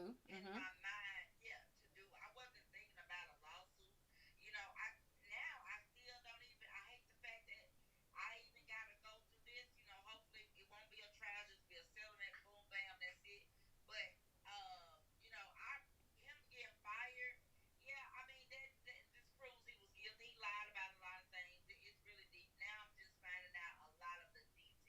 Mhm. And some of the details are horrific. I'm glad I did not go to the scene, because the details of them telling me how bad it was, Mhm. I didn't want that memory in my head. Right. My daughter was a cheerleader all through high school. Her boyfriend was a basketball player. His mom was the principal at their school. They went on to the same college together. They went to church together every Sunday. They were inseparable, and they died together. Oh. He was driving, Damn. and the policeman basically stereotyped him, and yeah, he ran him off the road. Damn. Yeah, and it's hard because I didn't think my child would ever, let alone losing her period, but due to police brutality, Right. that's the part that makes me angry. Right. I'm at peace with her being where, because I know my grandmother, like I said, she had three daughters to die. She buried, plus my grandfather. My grandmother was strong as an ox, Mhm. but when my daughter passed away, my grandmother started having stroke after stroke after stroke, and I couldn't understand why. And her doctor said because it's different, because your mom and they were grown and they were sick. Right. Your daughter was the the angel of the family, unexpected, and my grandmother recently passed from that. So my daughter's death has affect my entire family in so many ways that the ops couldn't imagine. Mhm. $1 trillion would not take this wound away. Right. But I have started a business in her honor that me and her were talking about, but I've named it in her honor. I'm starting a nonprofit for mothers that have lost a child and children and that have lost a mother, because I have experienced both. So I'm trying Mhm. to turn the negative into a positive, Right. But it doesn't stop the pain that I feel when I wake up. I thought losing my mama was the hardest thing, but to lose my child, Yeah. when I wake up every morning and like in disbelief, you know, and it's like I am stressing about financial things because, like I said, my health, I can't work. So I am, the part where you said I'll get it back, it's my business, like crafting and stuff. When I got sick and couldn't work, I took this class and I started crafting, and it was a hobby that became a business.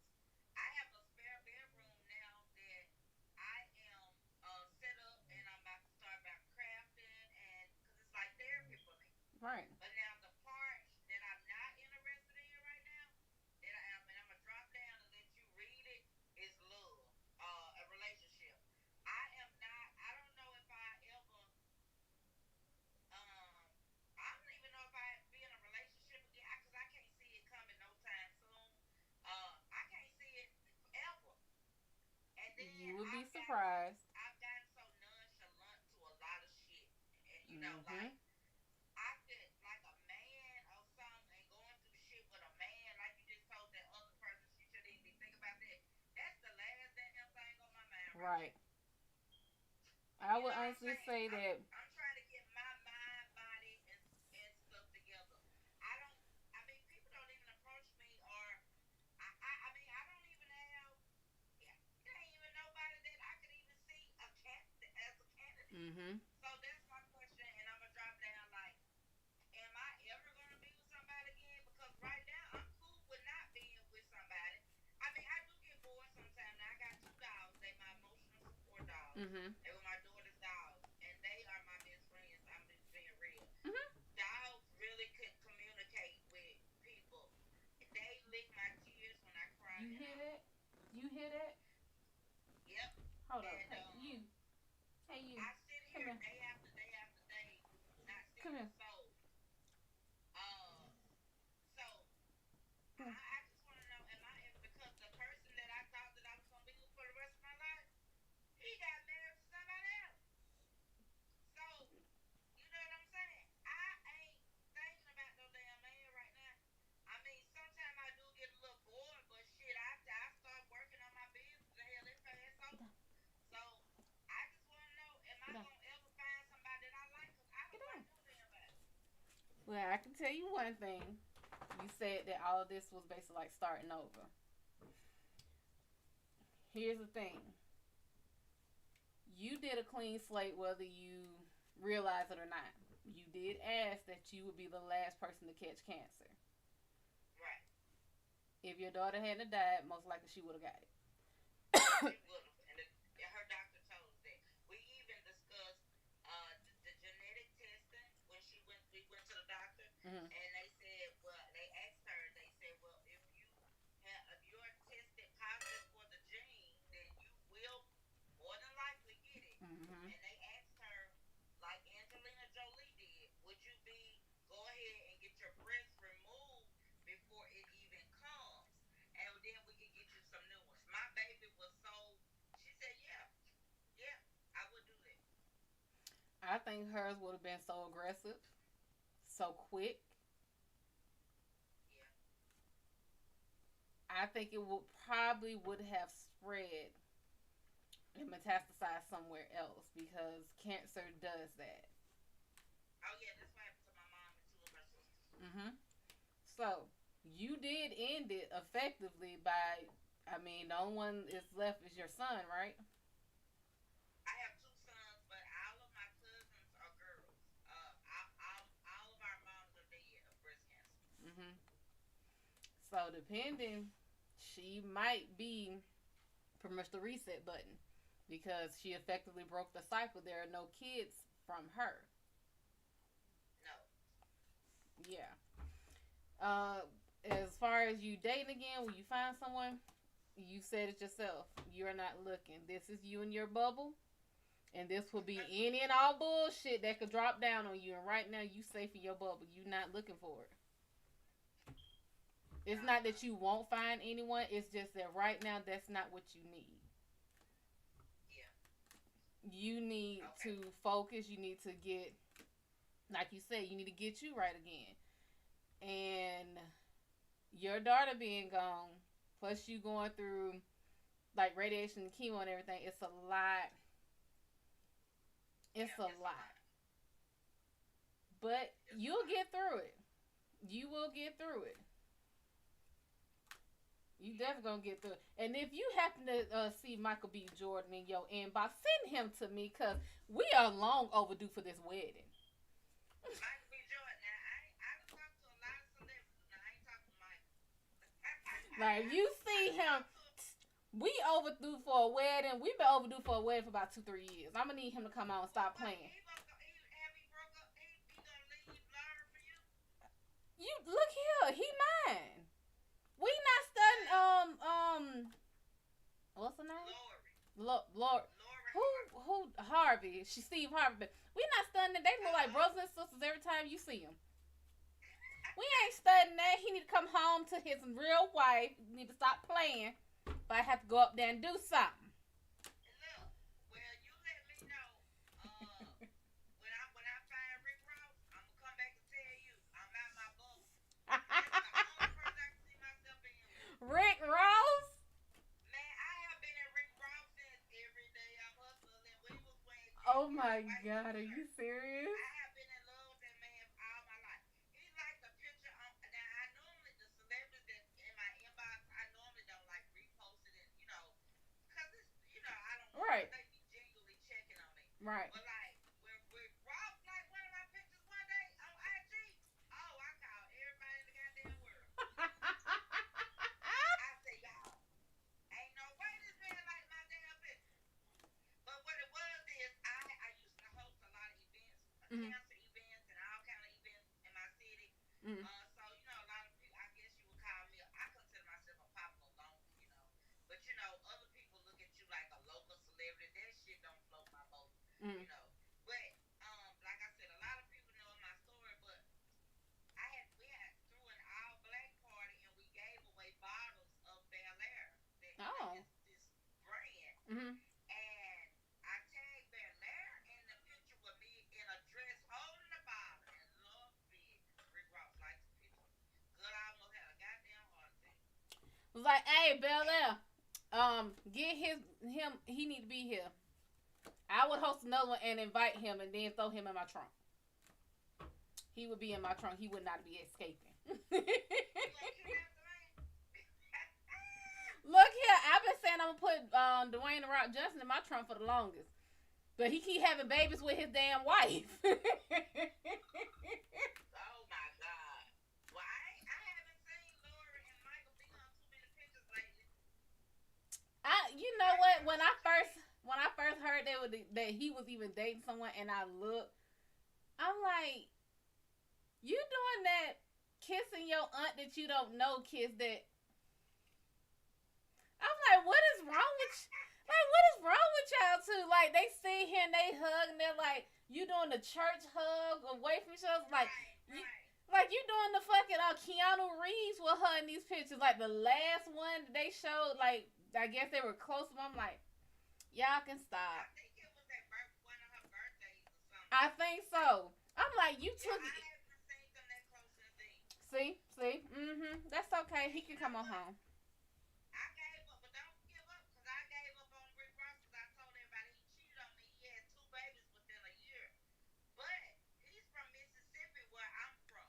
He's originally from Mississippi. But he ended up with one of his, like, back in the day women and ended up having two children with her in the last couple of years. Mm. So I knew, I said, well, if he back, because you know, when you go back, when you of that status and you go back to your old love, Mhm. normally that's who your soulmate and who you're going to end up being with. But for some reason, it didn't work out. I don't know. I think it's because of me. So I still got a chance. Yeah, you still got a chance. Shit. I'm real crazy as hell. I'm still telling you Like, hell, why you ain't dead? The only people who don't have a chance is dead folk. If you don't look here, what Some this? people might think I'm crazy when I say I think I got a chance with Rick Ross. I love that man. I know I have a chance. Michael B. Jordan. I just need his like, come on. I'm here where you can see me. He need to bring his ass on. Well, Him and Shamar Moore. Come on home. oh yeah, that's wrong. That man don't. It don't make no sense how fine he is. If I could have Jason Momoa, oh, I just want to see him come out the water. And then I was on IG scroll last night and saw Idris Elba. I like Idris too. Lord have mercy. Now his wife to me don't make sense. No, they don't. It don't. But see, but Rick Ross, everything about him matches me. Like, you know what I'm saying? It Mhm. just it matches. And I call myself King Keisha when I go into people's room that don't know me. They be like, okay, say King, but Keisha's a girl name. Right. I call myself a king because I am a queen, but I know how to handle shit like as if I was a king and a queen, like it was two of me. Right. So that's why, I'm a straight female, but I do have a lot of masculinity in me for as the Yeah. game of life. Yeah. You know, Every woman ends up with that. yeah. I got a lot of game. Like I could sit around my brother and all his partners, a number of guys, and just talk about shit in life, and Mhm. everybody listen. Yeah. So that's why I call myself King Keisha, because I'm a king and a queen, because I'm doing this shit alone. And I go days without seeing a soul.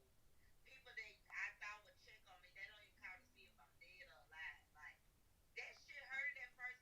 Now some people I expected it, but my grandma told me before she passed, because it hurt my feelings.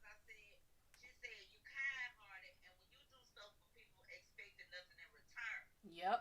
I didn't notice I wasn't getting shit in return until my baby died. Because, you would think, like, Yep. my birthday, her birthday, maybe, friends would get together and say, okay, this is a hard time for her. Let's do this for her. Right. Yeah, ain't nobody said shit. Ain't nobody done shit. Ain't nobody even got me a birthday card since my baby died. Well, how recent was it? But What's I would going on, always throw them Bluffville? surprise parties. But I didn't think nothing of it because I just like to see people happy. How My long has grandma it been said, since she passed? it just made 4 years, but to me it feel like yesterday. Mhm. It's still fresh. Right. But my grandmama told me, she said, let me tell you something. You kind hearted and you loyal. Yep. And you looking for you and everybody else. Once you Mhm. realize everybody else ain't like Yes, ma'am. Mama died telling me that, and I see it now.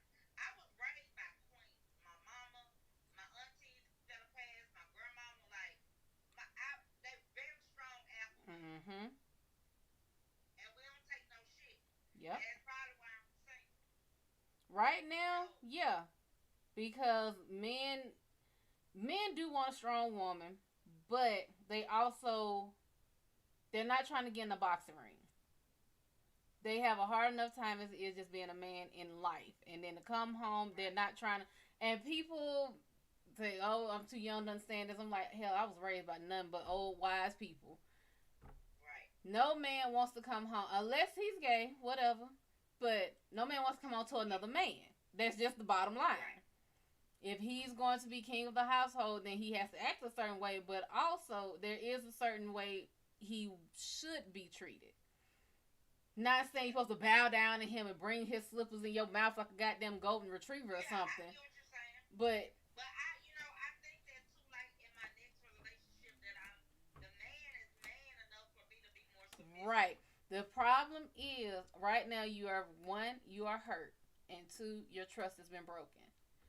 So if a man comes to you, not only will he have to be strong, but he will have to work to prove to you that one, he is not going anywhere, and two, you can trust him to stop wearing both crowns. That is going to take a lot for someone who has been through hell and back and hell again. Yeah, It's going to take the devil it's himself gonna to take. show you. It is. It's gonna take a hell of a nigga. Yeah, I mean, when I say nigga, I understand. yeah. But yeah, But it is. It's gonna have to take, to prove to me, cause guys say something to me, and I be like, man, whatever. right. And then I have a lot of guy friends. I call them my street brothers. Mm-hmm. And I was like, normally people don't the people that do approach me are people like that. Really don't know Mm-hmm. me. But the ones that don't, I was like, yeah, I think I done fell off, I done lost it. They were like, oh no, you ain't lost it. There's a lot of them wish they could. He said, they tell me, but you have this boss mentality, Right. and it kind of intimidates a lot of guys. Cause some of the guys that do approach me, that come and say with, they say, well, I know who your baby daddy was. Oh, I got to get 2 and 3 jobs working with you. No, first of all, yes, I have lived a good life, but I also hustle and work for my own. I don't give a Right. damn what they had. Right. And now I'm in a situation where, yes, I got a roof over my head. I still got nice stuff, but I'm not in a position to buy those type of expensive things right now. Right. That's not my priority. I'm still trying to fight the damn government to get disability that I work for. Damn. So the only thing that's helping me right now to survive is my brother, God, and my business and my daughter name. Right. And I pray that this business, I mean, I renamed it in her name and everything. And I've been struggling financially, Right. but God has been making a way. Right. So I just, am I gonna get, because every time, we get, my faith in God is so strong, you can't tell me nothing about that man, because I know it, Right. and this time, me being alone when everybody left me, I got to know more about myself and a more closer relationship with him. I've always known him and believed, but now we got a personal relationship. Mm-hmm. I talk to him about everything, and not just me. I pray for other people, even the people that turn their backs on me. Yep. I pray for them too. And now that my daughter's business is going, it's like some of these people, now they trying to come back in. Oh, but Mm-hmm. she back in the limelight now. You see, I ain't have shit going on. I wasn't throwing no more parties and no more events. They ain't had no hotel to ride. Right. They ain't had right. You see what I'm saying? Mm-hmm. Because anybody that was with me, oh, when you at my events, you VIP, you all that. See, I ain't been doing that type. I ain't been going out and doing it. So they figure, but guess what? My name hold weight, and I mean that in Right. the most humblest and respectful way. I can come back out. I can retire for 7 years and come back out and throw some event and pack the whole and bring the whole city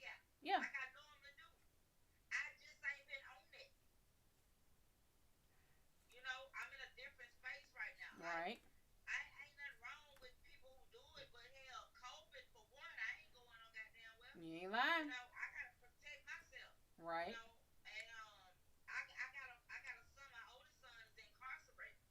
Mm-hmm. Been in there too long trying to get him out. He's a really big artist here, and when my daughter died 4 months later, his best friend got killed. So Mm. he was always getting pulled over for, smelling like marijuana. My son been in jail 2.5 years for fucking marijuana. A college student that ain't The never fuck? had no violent charge. It's a lot of bullshit. But people gotta understand, y'all. I'm fighting two cases for my children. Two of my Mm-hmm. children. My baby boy is 2 hours away in college. He don't even like coming to the city, not because of me. When we come Not in, because the we in bullshit. his dad's house. Yeah, but just think about the weight on him being a baby. Yep. And he's trying so hard. He plays football. He's trying so hard to take care of the family. He feels like me, kind of like we got the weight of the world on our shoulders. Yeah. But me being a mother, his dad even tells me, everybody tell me, even my doctors, my therapists, you got a lot going on. It's enough to kill any regular person. That's Mm-hmm. how they know. My cancer doctor told me I'm the strongest person he ever seen. I was diagnosed with stage 3. They gave me less than a. Well, he's very spiritual, but from a medical standpoint, he's blunt. He, like you said, you Yeah. don't sugarcoat shit. He said if you don't do this, you don't do this, you don't do that, you're gonna be dead in a year. Right. And I'm glad he told it to me like that because I took it serious. See, my mom and my aunts, they didn't take it that serious. Yep. They were, oh, I don't want to take that strong chemo because my hair gonna fall out and all that. See, I didn't do. That's why I'm having horrific side effects. I took the strongest shit Mm. they make. Mm-hmm. Because guess what? I had 3 babies that I had to fight via for. Yep. And see, I And keep it's still telling happening people. to me now, even though my boys are grown. And my brother, he's my only brother. I really Mm-hmm. raised him when our mama died. So now the roles have kind of reversed. And he helps me more, when he can. Right. But let me tell you something. I'm the rock to my family. If something happened to me, the rest of my cousins that I do have left, they gonna fucking go crazy. Yeah. But the thing is, when I tell people, I hate to say, like you say, I'm one of those people that when people ask me how I'm doing, I may be not be doing okay, but I But can you'll say I always say am. I'm fine. But I had to. My therapist told me to stop doing it. Yeah. So, but when I do, certain people look at it as like, oh, she just She's trying complaining. either it's complaining or she's trying to have a pity party. And it's like Yes, I yes, was not raised, and I tell people all the time, I was raised entirely different. Your words mean a lot, so before you say something, you better fucking mean it. And right, I'm that type of person where, yeah, I'll be like, how you doing and everything. But if someone, that is me knowing that I'm offering you the invitation to, if there is something wrong, I open the door for you to speak on it, and I'm willing to right, sit and listen to it. I don't just say how you doing and then just say, oh, brush it off. No, if somebody want to talk, I will sit and listen because you obviously yeah. needed to speak on it. I'm not Like that type to do. I'm not gonna sit here and ignore someone like that.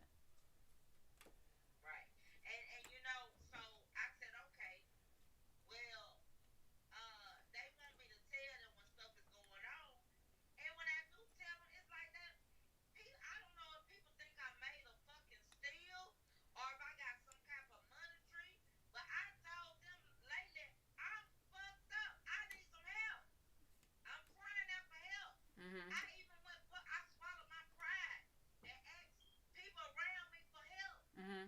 Because when my daughter died, I didn't have no motivation, no strength to do nothing to make no money. Shit was getting cut off left and right. Mm-hmm. You know? And these people didn't do a bitch ass thing for me. People that I done helped, but I ain't never did nothing for no. I ain't asked ever in my life asked a soul for help until my daughter after my Right. daughter died. Because that's just because I wasn't in a mode to even. I didn't have no strength physically or mentally. Right. But now I got my motivation back for is my business. Working on the business and fashion that me and her love. But I renamed it in her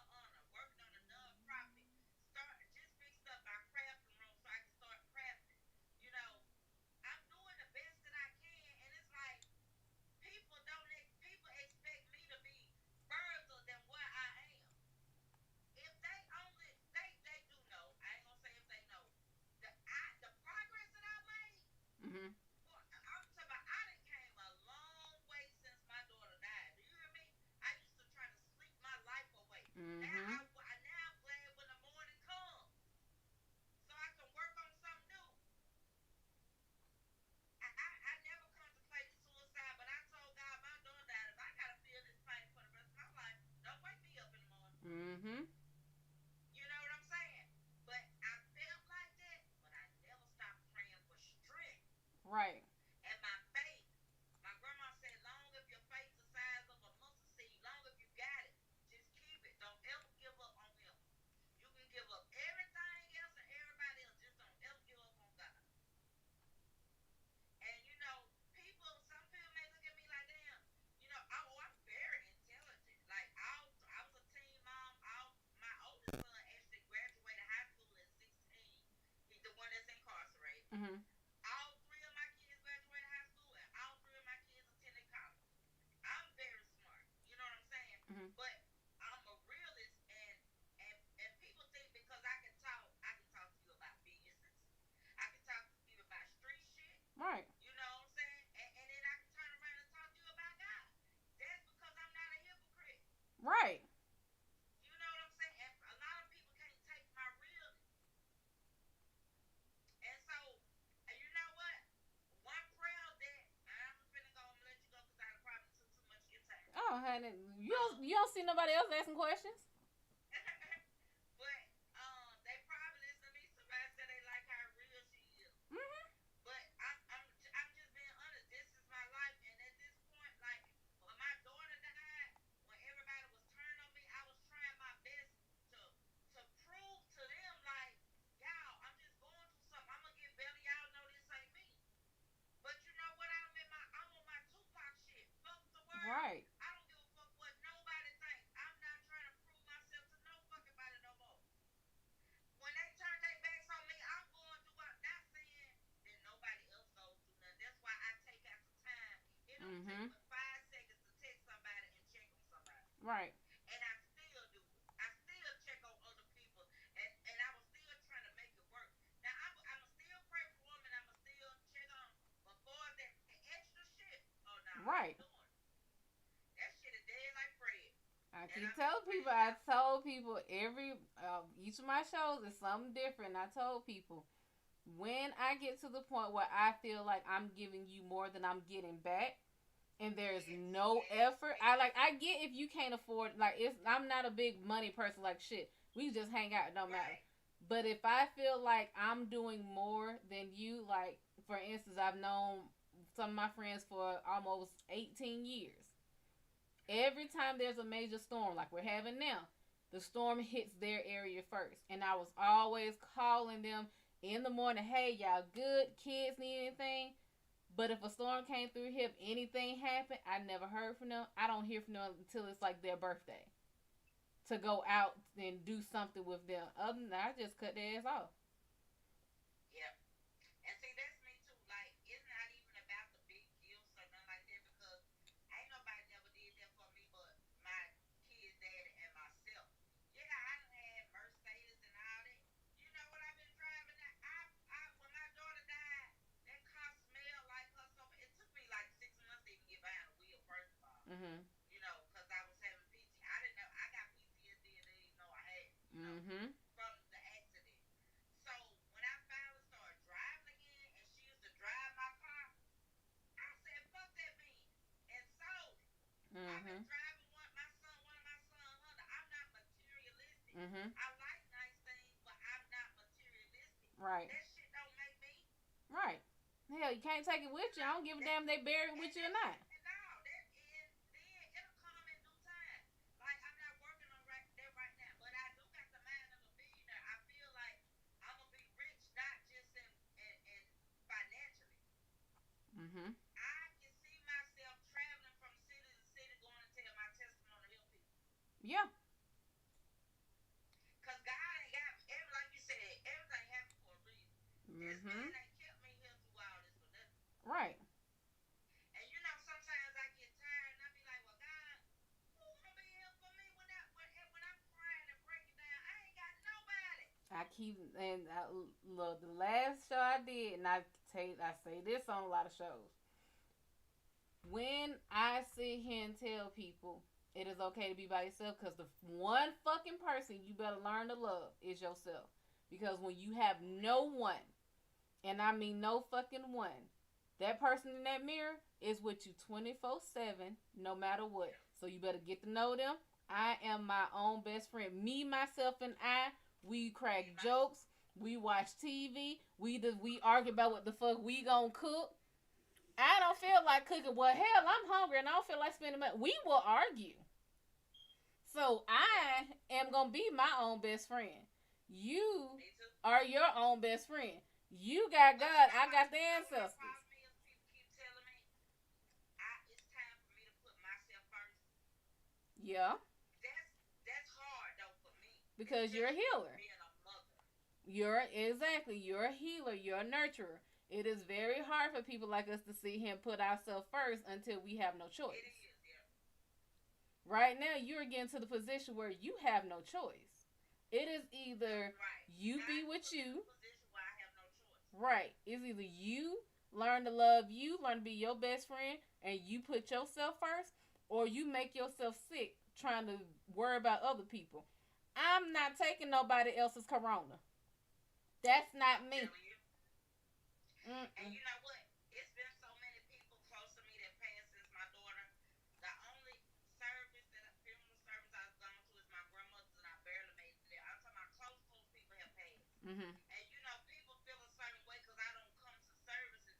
But I said, first of all, You still half of the grieving, people at your funeral, that don't mean shit. Half of the people at your funeral gonna be fake anyway and gonna be there right? just to be nosy. I think I want a damn private service at this point because I can just Mm-hmm. imagine all the fake motherfuckers that's gonna be crying and hollering over me. Ooh, and then the Now story the they go ones tell. that was calling to check up on me, I just they hearing gonna that. be I that's remember all I when she have. was sick. And guess what? I'm gonna raise up out my casket and start slapping motherfuckers.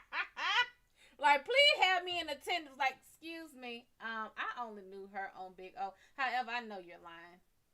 I know you're lying. She told me you lying. Mm-hmm. Yeah, please remind some of them Big Bird tell them motherfuckers I said they lying. Don't start what Drake said. Don't come to my funeral with that fake shit. Mm-hmm. I felt it. I Mm-hmm. felt it because that don't mean nothing. My heart and prayers are with you, and what people don't understand Yep. is when somebody close to you dies, people are gonna be around for a good 2, 3 weeks. After that, them texts, them calls, them Yep. all that shit fade away. And then you left to live with this loss for the rest of your life. Yep. So who gonna be there with you? Who gonna be here with me if I just say one of my friends right now just buried her 15-year-old son? I know Damn. one of our other friends, Matt, felt like I should have been there. We've been friends for a long time. That ain't got shit. Do you know how that affected me by her losing her son? First of Right. all, then when I go to her funeral and go to the funeral, when I come home and have a nervous fucking breakdown, who gonna be here to hold me? Right. No goddamn body. Right. So I got to protect the little piece that I got. Right. I And sent people my don't mother understand prayers that. from a distance. You ain't got to be physically at no goddamn funeral. That is Funeral one nobody. thing a lot of people don't get nowadays, that when people are hurt, they are always thinking of themselves. So when other people are hurting and acting like they're hurt, they can't see past their own pain. So if she buried her kid, well, why weren't you there with me? Forgetting that you already buried yours and you haven't gotten over yours yet. I can only Right. imagine And I he's feel younger than your daughter. The trauma that you would have, the no. trauma, yes. Mm-mm. To me, And that you know, is every less a year, friend. That's more of an associate. That's someone who doesn't know, doesn't understand. Because if they were your friend, they would understand. Because they would talk to you enough that they would know your ass is not over it. And no parent right, gets over losing their baby. sure don't. That doesn't happen. No one gets over. I keep telling people, you never forget. You get No, stronger. That's what it is. that's it. God gives you, I think you get your coping mechanisms get Mm-hmm. a change. But that wound, it never heals. Right. It's not It supposed never to. heals. No child is supposed to outlive their parent. That's just No, it that's goes against the law of nature. It's not supposed to happen. yeah. So I'm not trying to prove no point to be at nobody's funeral just to say, oh, Keisha was there and all that other Right. fake ass. I just don't like fake shit. Mm-hmm. If it's shit, I don't do shit without me. Right. Every business that I'm working on got a me. Right. So, I don't know. Do you think my financial You too damn headstrong for it not to. You think so? I'm a Aries. Oh yeah. Oh yeah, yeah, baby. That damn ram right there. You gonna ram right on through every damn door you want to. Horns for days. Oh yes, we headstrong. Mhm. It'll happen. It'll happen when. So now, but with my health, they saying I need to get my colon removed. It's bad, kind of like my eyesight, my Mhm. teeth are falling out. The side effects, like I said, my treatments were real strong, but this Mhm. is a part of the side effects. Um, but I think once I get my body back in, because sometimes like I don't feel good a lot of days, Right. like a lot of days I'm physically in pain. But Right. guess what? I push myself. Right. But I also too sometimes I have to I don't what I don't know how to do is relax my mind, from going. But when you got a creative mind, you Mhm. constantly thinking of some shit. So I never sleep. To be honest, I sleep, but I don't Ain't sleep that what well. I read on you in the beginning that you got a lot of damn shit on your head and a different mask? I remember that distinctly. Which one was it? That one was the picture of you having a lot of mirrors and a lot of masks that you wear. The other was about you having a lot of. Let me find it. This one. That was the other guy. I'm gonna show you your cards. Let me find them.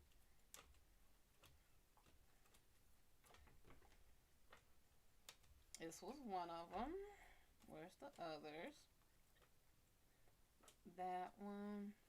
And I probably can't remember the third, but I probably know it when I see it.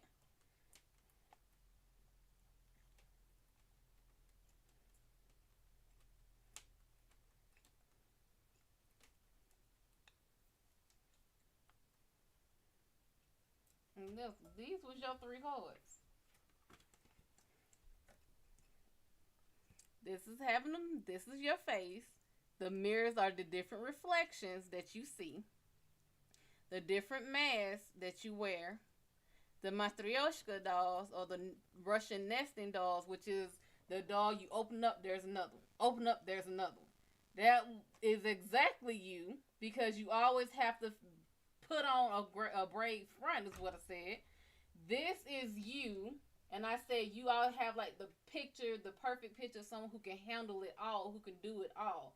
But you have a lot of things that you do, a lot of hats that you wear, a lot of interests that you have. I really do. That's true. And then this one, and I said the thing that stuck out to me for him was the pretending, because this is like, oh, I guess this would be someone else looking at it as like, this monkey is portraying William Shakespeare, and if he can do it, anybody can do it. That would be how people look at you, like it can't be that bad. I mean, you get through everything. It can't be that bad, which is why people are looking at That's you the how way they are. everybody, even people that are close to me, Mm-hmm. like it's not. It's like they don't really. When I reach out for help, or cry for help, it's like they're not taking me serious. Mm-hmm. And then some of them, I don't think they mean no harm. I think they think that she get through everything. She all right. It's Cause I the had fact that some. you keep getting through. It's the fact that you are basically a cockroach. Nothing can kill a damn cockroach. They keep popping up, and they feel like you've been popping up. You've been getting through it. There is not. This is the blessing and curse of being strong. Who gets to be strong for you? Because everyone assumes you're strong enough to handle it. And oh, if you're reaching out, it's not. You don't really. One, they don't feel like you would really take the help, and two, they don't understand someone actually having weak moments when they've been strong all their life. It's like seeing mom sick for the first time as a kid. It's like, Right. what's wrong? And then they'll go by the way that I dress. I can't help the way I goddamn Right. carry myself. Oh, she don't need none. She got red bottoms and I. Man, I've been had that shit all my life. That I ain't bought nothing new. The last place I had, cause I got a big ass stomach, cause my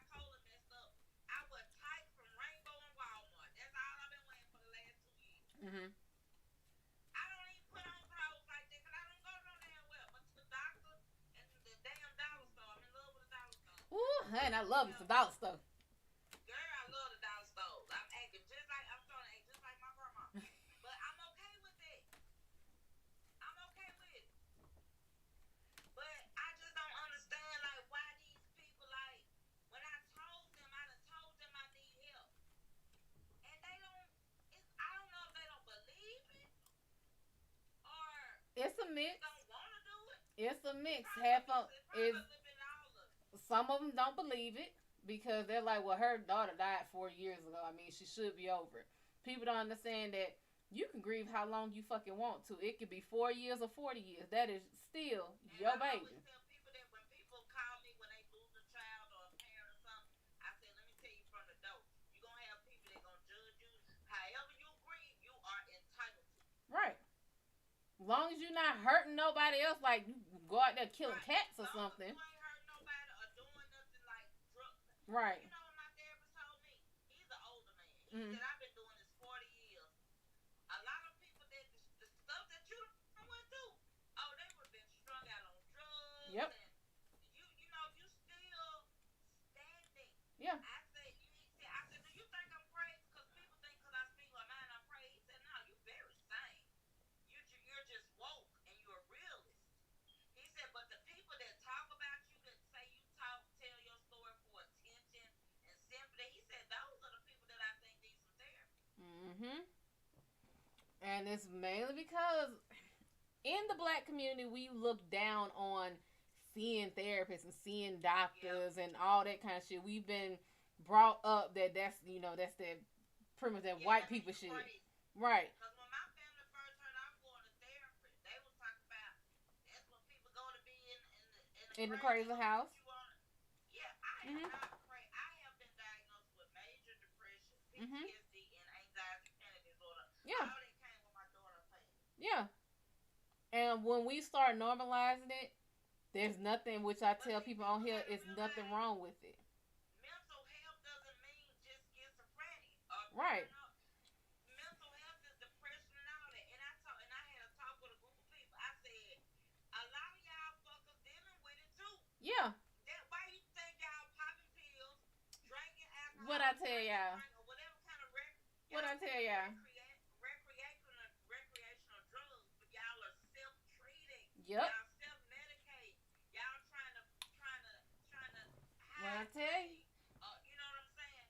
But me, I go to the goddamn doctor and get mine wrote down on paper. Mhm. And yes, she actually she got a diagnosis. They got it too. They just don't want to go get the Which is diagnosis. This is why y'all think I keep telling y'all this same shit. I done told y'all this. They be around here looking for Xanax to buy. Go to the goddamn doctor. Tell them people your problem. You can get a prescription for them. And I told them, I said, y'all wonder why people stay high. And it's because reality is painful. Reality fucking hurts. And you would rather live in a dream than to actually feel reality. That's why people get high. That's why they do.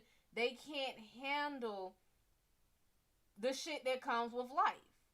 So it's easier to just do something that inebriates you, that takes away a lot of shit, that makes you feel good. The problem is that shit is not permanent. You will eventually come down, and you come down lower than where you were, and it's gonna take more to get you back. And like me, I ain't perfect by a long shot. I mean, I got prescription meds, Mm-hmm. you know. But yes, do I smoke weed sometimes? Yes. Do I drink wine cooler sometimes? Yes. But it's not in sorrow. Though. Right. I'm not doing it in sorrow. I don't smoke weed when I get sad. I really smoke weed when my bones aching. Right. When I need to sleep, or when I want to laugh, or when I'm trying to do craft and I get in my zone. Right. Because if I don't want to be sad. I don't want to get drunk and get sad. Right. That's the dumbest shit ever. People drink to be sad, and you know it's going to make you sad. Yep. When I drink, it's just something to just mellow me out, chill me out, or whatever. I'm not on drugs. Right. I could very well, much so be. My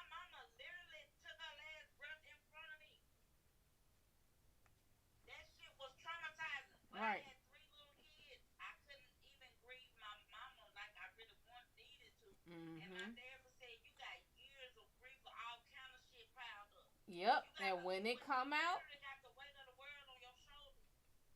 and I'm gonna tell you right now, because I years ago I started moving The Secret, and then I actually got the book. One of the people in The Secret said that there is the reason disease is called this is that's what it is, dis-ease, not being at ease, not being peaceful. What's going on, Abrisha? The thing is, we can make ourselves sick just the same way we can make ourselves well. When we pile up a lot of emotional baggage, when we keep that shit in, it manifests, it rots, it festers, and it has to come out. Whether it comes out as headaches, ulcers, stomach, you make yourself sick trying to seem like you're okay. Right. With you, the amount of years of baggage and shit that you have, to me, manifested as cancer. Not just from you, but from past generations. Yeah. It was passed down until it had to be stopped. Whatever it was something that was passed down. Pretty much each of you were infected with stress. Stress to ridiculous levels. One of you was gonna figure it out, and that's you. Yeah, because my mom and my they were hard headed as hell. You know, I for real, they didn't want to take the strong treatment like I took. They didn't want to get. They got one breast removed. I got both mine removed. Fuck this shit, and I got some new ones. Yeah. You know, I did, and then now I take a cancer pill every day. You know, they didn't want to do. I know a lot of people that have my peers that have gotten diagnosis after me. What they cancer wasn't even bad as mine, and I be feeling so bad when they pass because I be like, I feel guilty because I told them they were gonna make it. We gonna kick this shit. Survivor's guilt. And but you know what you know my doctor told me? That everybody ain't the same, and no, everybody ain't you. Right, everybody's not as strong. That same fight that you got. Right. He said you got a fight that I ain't never seen. He said for real. He said when you first came, your cancer was bad. I just knew. He said, but when you start knocking them treatments out like that, like he said, oh, you strong. Every doctor I got say I'm one of the strongest people they ever seen. Celebrities that get in my inbox say they ain't never seen nothing like this. Well, I'm good, Nabrisha. Go ahead, ask your question. Oh, but go ahead, baby. It's so good talking to you. Thank you. No problem, honey. I got a friend. If you come on this evening, I know she would love to talk to you. She gets off like 6:30. If you get back on live, I'll be on live tonight. Okay, I'm gonna send her. She knew the Bigo, but she liked these kind of people and these kind of talk. Yeah. So send her. I'm gonna make sure we give you and everything. And thank you so much. I needed to read it and I needed to vent too. So my finances gonna get in order. Yours is her finances gonna get in order. Right now, your mind is not there. Flip this upright. Because all it's saying is that you're not focused. That's it. I am focused on. Not the ones being up. I'm focused on more than one thing. Right. You have to funnel. You have to tunnel. You have to, one, be intentional, and two, like I said before, you doing a lot. Focus on one thing first. Get that thing going. Get that out the way. Get that up and running, and then focus on something else. Break it down into bite-sized readings. Bite-sized pieces. Okay. Because right now I kind of feel mentally drained. You are. I told you are burnt the fuck out. You are tired. I don't know how to fucking rest. I know you don't know how to rest. That's the problem. So first off, we need to get you. But you know what? There may be something with my hip. Like today, I've been still laying in the bed because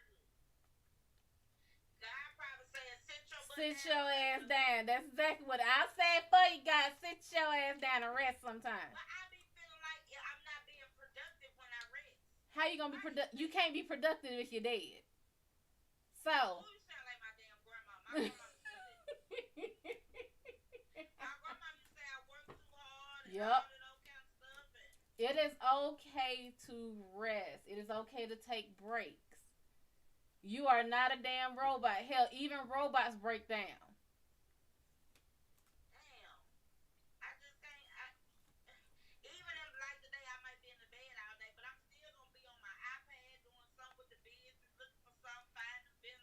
What I'm gonna need you to do, you gonna have to. I'm gonna do it, God. I got you, God. Look here. You gonna be in that bed. You gonna order. You gonna get some. You gonna have your food prepared for whatever day you gonna do this.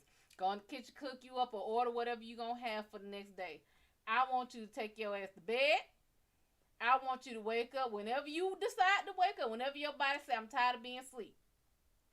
And I want you to go in there, wash face, wash ass, wash everything, and then you gonna come back into that bed and you gonna sit there. You gonna put that damn iPad away.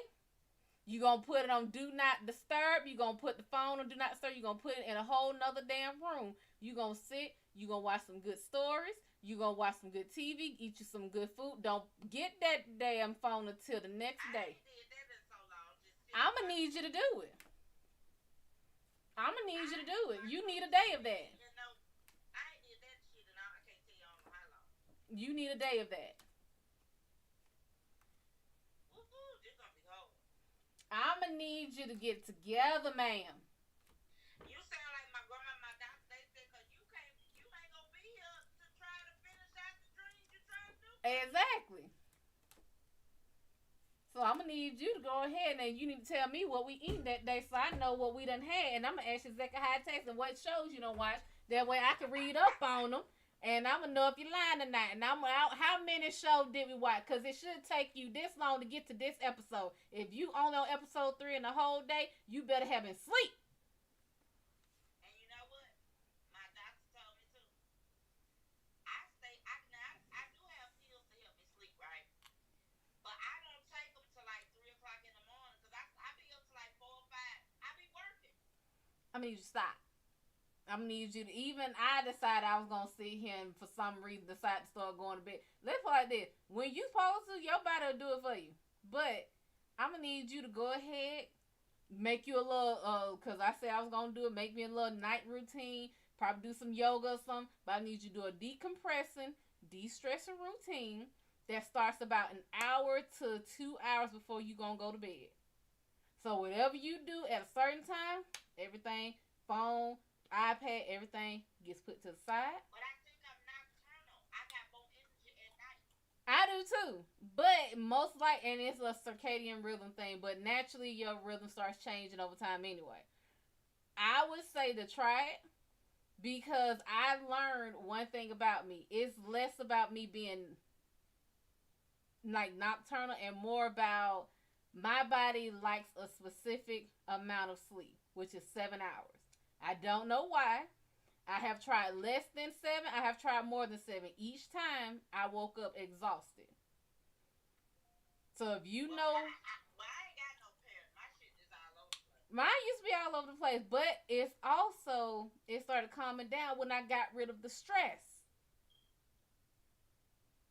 Yeah. So we're gonna have to get rid of that stress, which is why we're starting this decompressing. So an hour or 2 hours beforehand, you put that phone away. You put all the business stuff like, hey, this is my time for me. You go in there, wash your face, do whatever. You breathe deep, you exhale, you do all what you gotta do, and you literally relax. Your job, since you just overachiever like me, I want you to get in that bed and I want you to feel each and every part of you relaxing. When your brain starts running, and did I do this and do that? I want you put that phone down. Right. I want the damn phone to be in another room. I want you to think about, I don't know, clouds or something very peaceful. An ocean. The breeze is something peaceful. Force yourself to think of something very calm. Yeah, if you but you know when I watch YouTube and watch people doing crafts on there, I like doing that. Well, we're not gonna be watching YouTube in these last 2 hours. Unless you're going to have on something like the delta waves or sounds of nature, sounds of the ocean. Then do that. Make sure it's something very long. Not something that's like 2 hours or something because you're going to get through those. Right. You're going to need something that's very long. 8 hours or something. That way it don't cut off and it's like, oh, you might like this. No. Put it on full screen so you can't see nothing else. Yeah. Mm-hmm. You're gonna learn today how to de-stress. Man, when I tell you right now, my body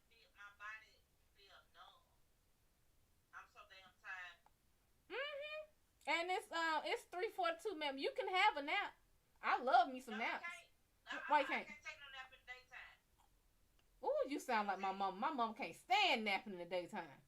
But no, I wish I could because I actually get sleepy around this time. But guess what? I wake up in a panic every time, like anxiety disorder. And I met my therapist, my doctor. I was like, every time I crash around a certain time of day. What But time? when I fuck, you know what the therapist asked me, and it made a lot of sense. When did you get the phone call that your daughter was gone? Yeah, Yep. it was that morning. They woke me up out my sleep. They came to the detective came to my house. I was Mhm. asleep. Most people really know don't come to my house because they know the morning is when I sleep the hardest. Yep. But I was home alone. My son was at he hadn't graduated high school yet. My other Mhm. son had already moved out. It was just me and the dog there. Well, she was there. I thought she was there. Mhm. You know, in her room. But the day that morning, they came to my house and not beat on my door. I was asleep. So so my therapist said that's where the Yeah. problem with the napping is coming from. Yeah. But I wasn't thinking like that. He said no because PTSD You you don't don't have think it sleep. becomes. I'm telling you don't Mhm. know you got it. I'm telling you that's what it is. Yeah. That is what it is. Wow. So you agree with him? Wholeheartedly.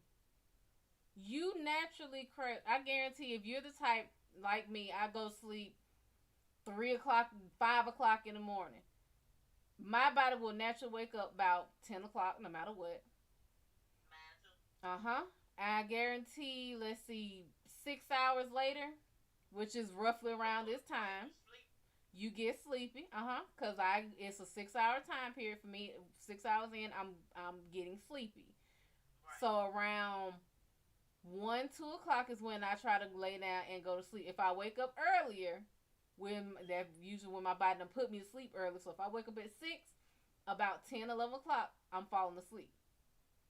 Then it's about 4, depending, maybe 4, maybe 6 hours, depending on how hard I sleep.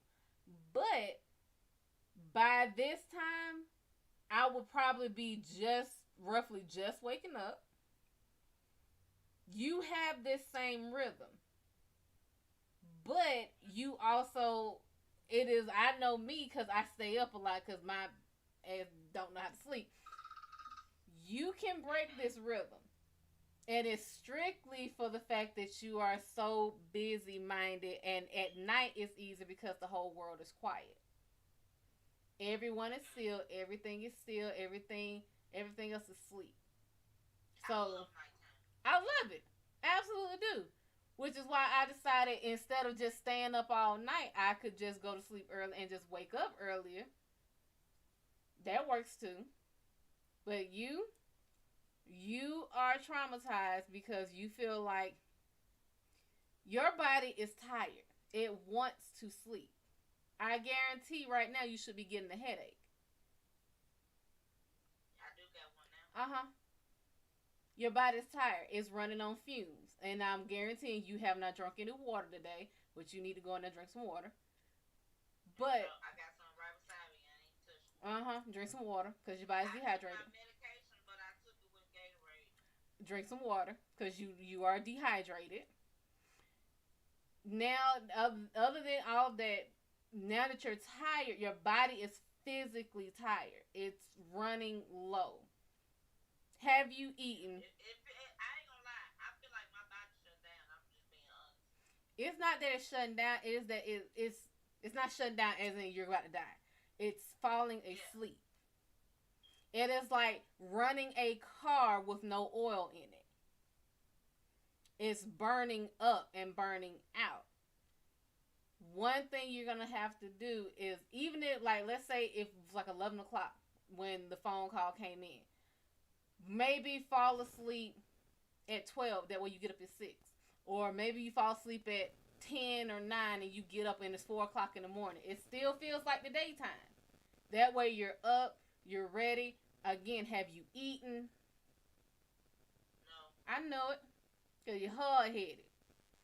I fed my dogs. I feed them before I feed myself. Ooh, you child, you sound like me, because I make sure these damn monsters eat before I even touch food.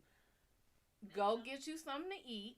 Because right now, you have nothing in you. You have to think your body needs more nutrition because it is still fighting.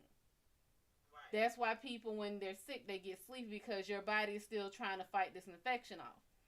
You ain't Right. helping it by staying up all night. Yeah, and my doctor told me cancer and stress don't get along either. Like that, They, that causes a lot of people uh huh. to. He said he told me, he said you would be surprised of a lot of my patients. It don't even be the cancer itself that kill them. Yeah. It be their mind, and It be the stress and it be the fear. The fear that they yeah, have they, something if that's they gonna hear the word cancer, they automatically think it's a death death. sentence, and they Yep. start saying they gonna die. But I Yep. didn't do that. I did not shed one tear when they told me I had cancer. I didn't cry at all. That is where disease comes from. When you hear something, my mom told me something. My mom was a cop, and she told me flat out that it was the weirdest thing she had ever saw. When it was a guy, apparently he got shot. I can't remember the story all the way, but he got shot in the leg. Not in his artery or nothing like that. It was a simple. It pretty much was a flesh wound, but he died. And when they found out, it was literally the shock of the trauma. Like, he just knew he got shot and he died. He died from thinking that he was gonna die. Right. It's all what you think and what you Uh put into huh. the universe. And I'm working on it too of manifestation and speaking things into existence. Mhm. Like I've got so sometimes my it don't be it may not even seem realistic. I say, oh, I'm gonna get that car, or I'm gonna get this done, I'm gonna get Mhm. that. I'm a my by this time my business gonna be made $100,000. Yeah. I speak, I speak it. Yeah. You supposed to.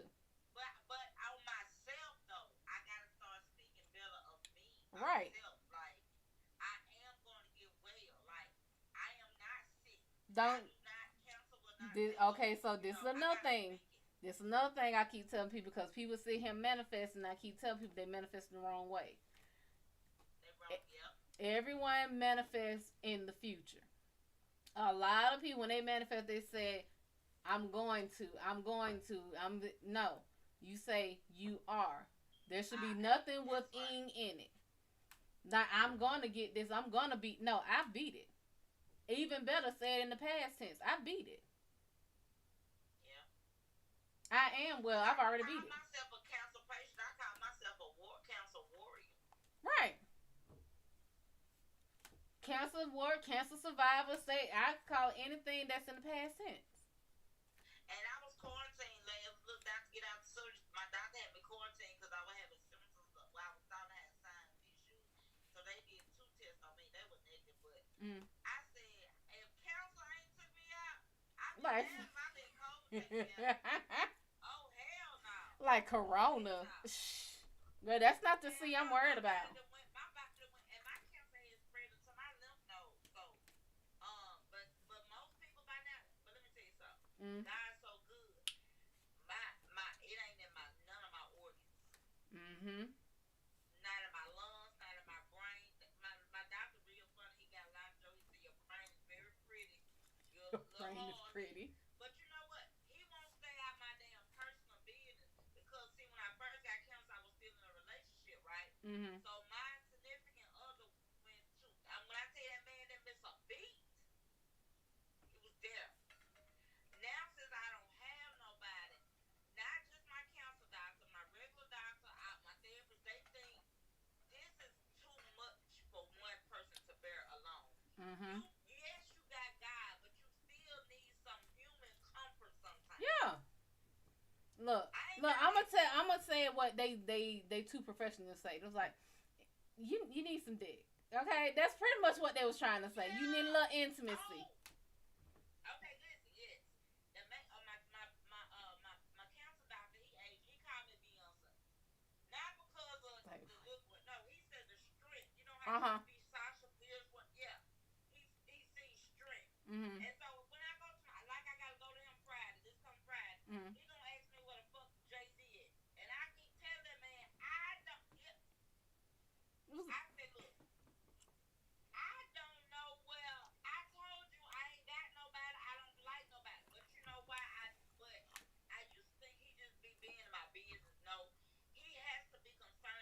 my personal life because it does affect if it, people yeah, who have something strong people as who cancer. don't have a foundation or a strong support system tend to lose the battle of cancer faster. But see, I used to have when I first got it, I had the whole city behind me. Right. The whole city. And then quarantine hit, where everyone is now in their own Right. damn bubble.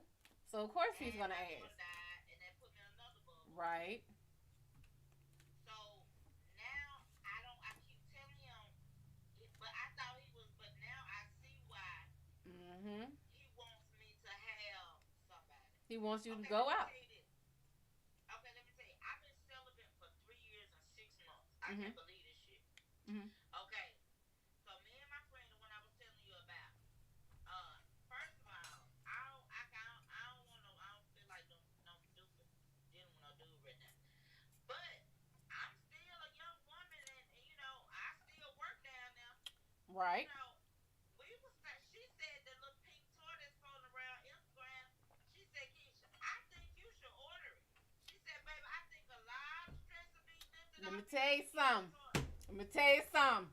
Let me Do tell you you think? something. But I don't even think about sex. So do you think it's gonna help me? Hell yes.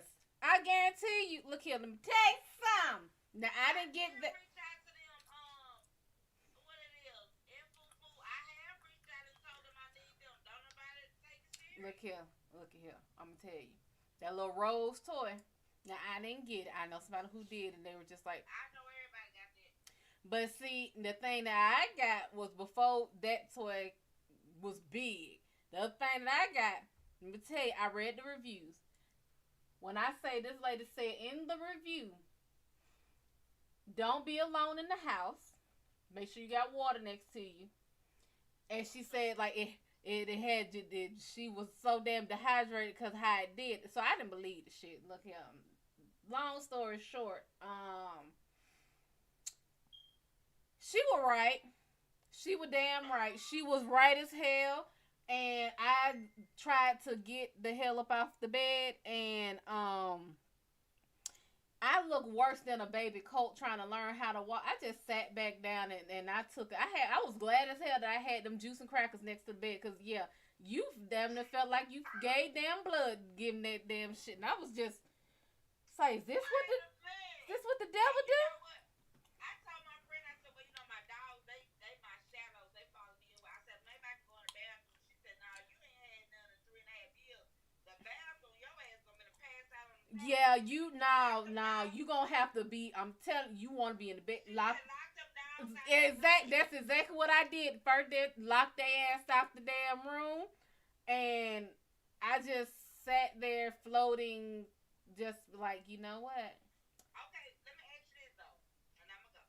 Just okay, because I'm not in a relationship. I don't have a boo thing, whatever you want to call Uh it. huh. So I really don't. My mind is really not on sex. Uh huh. So do you think if I get this little thing, this toy thing, do you think that'll help me? Because my friend really seemed to think that that's gonna it be a stress reliever if I get this little pink thing. Look here. You know there are stress relievers, and then there's like comas. So I'm just gonna tell you right now, you get that thing. Stress is gonna be the last damn thing on your brain. I'm gonna tell you that right. Your ass gonna start talking in tongues. I'm telling you this now, not from personal experience with that toy. I need an info then. It's. I told the last person I did have sex with 3.5 years ago. That man said, "Oh my God, that thing been marinating this long. You better be careful who you give it to, cause a nigga gonna be stalking your ass and marry you out this." I'm just gonna let you know now. When you order it, go ahead, get you some water next to the bed, get you some crackers or some little animal, something by the bed that cause you ain't standing up. You know what? You know if the inability of not having sex, do you know that's a disability? Because it's something natural that we do. And my cancer doctor, when I did file for disability, what he told me from the door, he told me and my significant other that the treatments could, you know, make me not want to have sex or could cause me to dry out. That's actually a disability. Because sex is a part, it's a natural thing. damn it, when I was in high school She and said infant food to have a gallon of water. Infant food, I know my like candles and every goddamn thing. look, don't like no damn county ass burn damn house down. Look here, I'm. I done had them candles. I'm put myself in the mood. Okay, put yourself in the mood, but I'm telling you right now, you need to be centered in the bed. Don't be too far left or right. I'm telling be in the middle. Make sure you. I'm telling you. I ain't had sex so long. I don't think it's gonna be all that for me. You think so? Fake candles, okay. Look here. You know what? I didn't know such thing as a born again virgin. My oncologist, yeah. Yeah, she said I'm a born again virgin. Yeah, if you don't have sex for long, now it's not that your hymen grows back. It's that you do get. Some people get so damn tight, it's like you have to break the seal again. Some people do, and then some women actually did not know. I didn't know this was a damn actual surgery. I got nosy as hell. But there is a surgery to repair your hymen so you are a technical virgin again. I heard about it. I was like, why the fuck would you want to go back and get some shit rid? I'm telling you, because my first time that shit hurt. First time I did it, it was just like, and I was like, that's it. That's what this about, right? It wasn't no big deal. I don't know. Okay, so now, I mean, I haven't had sex. I don't really think about sex. So, but this thing is really gonna work for me, y'all. Not only will it work, I'm just telling you this now. You gonna be happy as hell to wake up and use it. I'm just saying, you gonna be like, man, I need to go ahead and get to bed and get some energy up because I need to. I got a date tonight. For real. Orgasms are addictive. Okay, orgasms are addictive. I used to have them back to back. Oh, if you fuck around and man, if you or I got some shit built up in me though. Man, I'm gonna tell you right now. You think that because you ain't did it in so long, it's like it's gonna take a while to get you there. You find that right spot, you ain't lasting at all. And I'm gonna tell you, if it's like the thing that I got, it got a devil setting. It's straight from the pits of hell, and I love it. It is number 6 or 7, and that shit starts beatboxing with no rhythm at all. It's just different, and I'm telling you, I don't know who invented it, but I hate and love them at the same time because we need to be married. Because that is the whoo. But let me tell you, okay, probably about 2 years ago, I did try to. I think I was having a dream. I tried to wake up and please myself, and it wasn't working. I think because my mind wasn't there. My body had kind of wanted it, but my mind wasn't there. Women is more mental, yeah. Right, and so, but see, that's why I don't want the little flower thing. No, I need some goddamn penetration at this point. I'm gonna tell you the only reason I say the flower thing is because unless you are the type that does come from penetration, most women come from clitoral stimulation. No, I do, but I ain't felt penetration. Once I do that, I like to feel penetration right after. You can get like a little dildo or something to Yeah, but they got this new thing that all the celebrities been posting. It's pink. That thing got movements like a damn man. Close my eyes and get a flower. Hold up. I'm gonna order some, but y'all saying it's gonna help me. Thing got moving like a. Go to you on IG. All the celebrities being paid to post. Do you follow Little Scrappy Wife, the bang? I first saw it on her page. It's pink. Go look at it. Everybody's talking about it. I'm trying. Let me go to the shade room. Maybe the shade room got it. Shit, it's been some days ago. It's probably they post all damn day. I was like, man, look, I'm gonna be scrolling all damn day trying to find it in. Yeah, you'll be go to the what's called page and it's the bam. Little Scrappy baby mom. Just look up the real Little Scrappy, then go to his white page. It's on her page. Let's see here.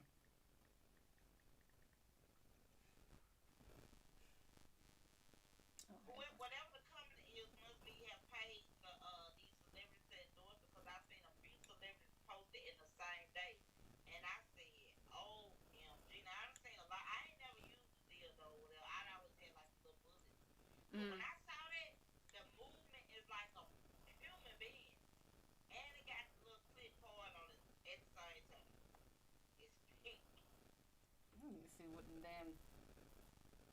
don't think this is him.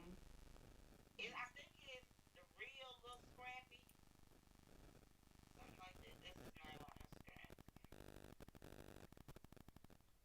Let me see here. With a little scrappy ass.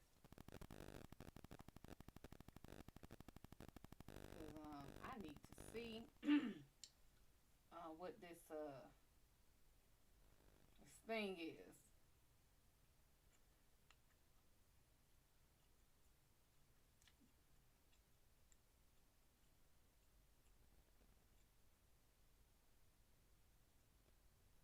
Alright, man, so let me Google this shit.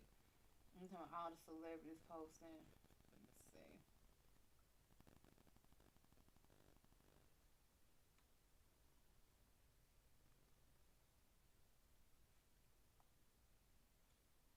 And why is this not on my Wi-Fi?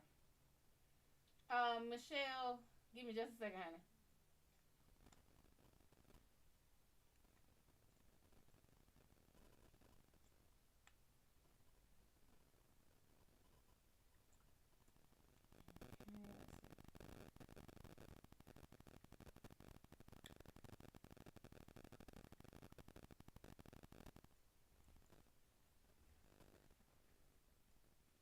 Is it Mama D?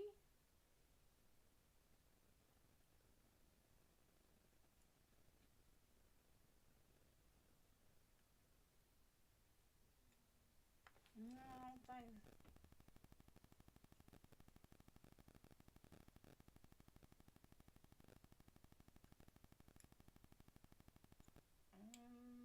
Think this might be his mama.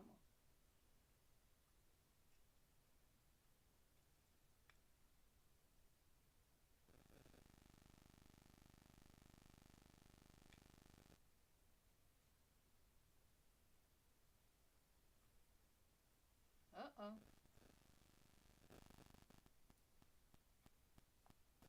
Uh-oh, she cut off. What is his baby mama name?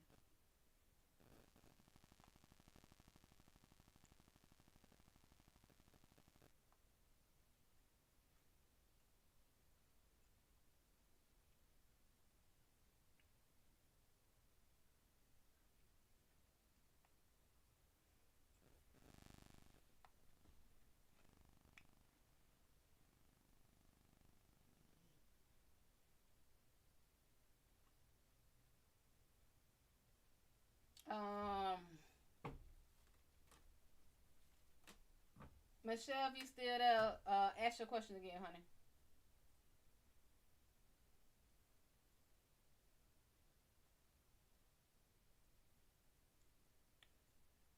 Okay. I'm gonna have to look. I'm gonna find it. In Fufu. What you were asking something earlier.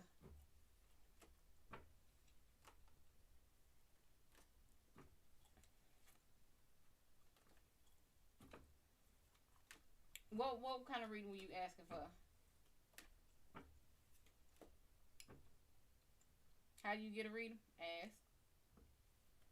If you want to send something, you send something. If you want to donate to my show, go to my website and send your donation. If you want to purchase your pull from my website, you can do it that way. But if you ask, I'll ask that you send something afterwards for my, to show me appreciation.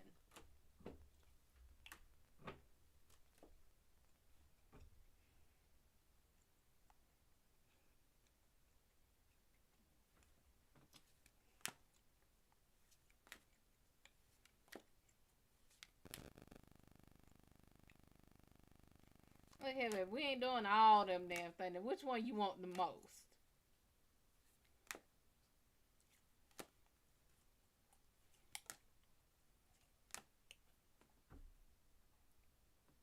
Yeah, because it's about time for me to go eat. I'm trying to put myself on a schedule.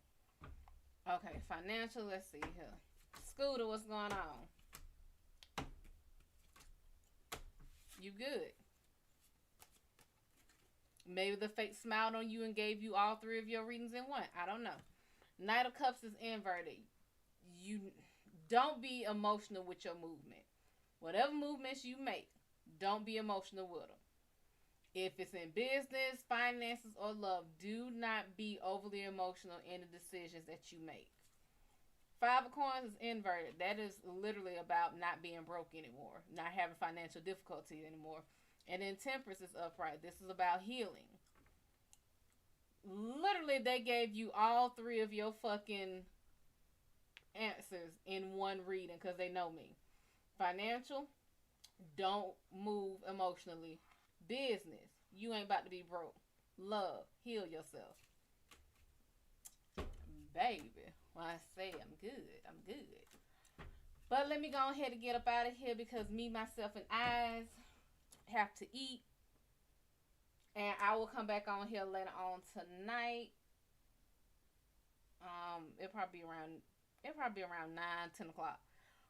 But with that being said, we thank you for joining us in the Shadow Gallery. The lights are out, the doors are closing. The Hellpaws will graciously and gratefully escort you on out the door. Please do not trip on your way out. They do not care. They will catch you out like a bag of bones or runes.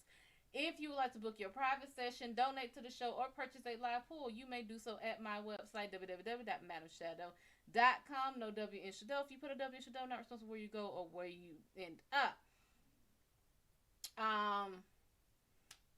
Yeah, come back later on tonight. I'll go live again tonight. Any energetic beings that are here tonight, welcome here, not signed to be here, not even supposed to be here. You do not have to go home. You do have to get the hell out of here and off of the premises. We thank y'all. We will see y'all later on tonight.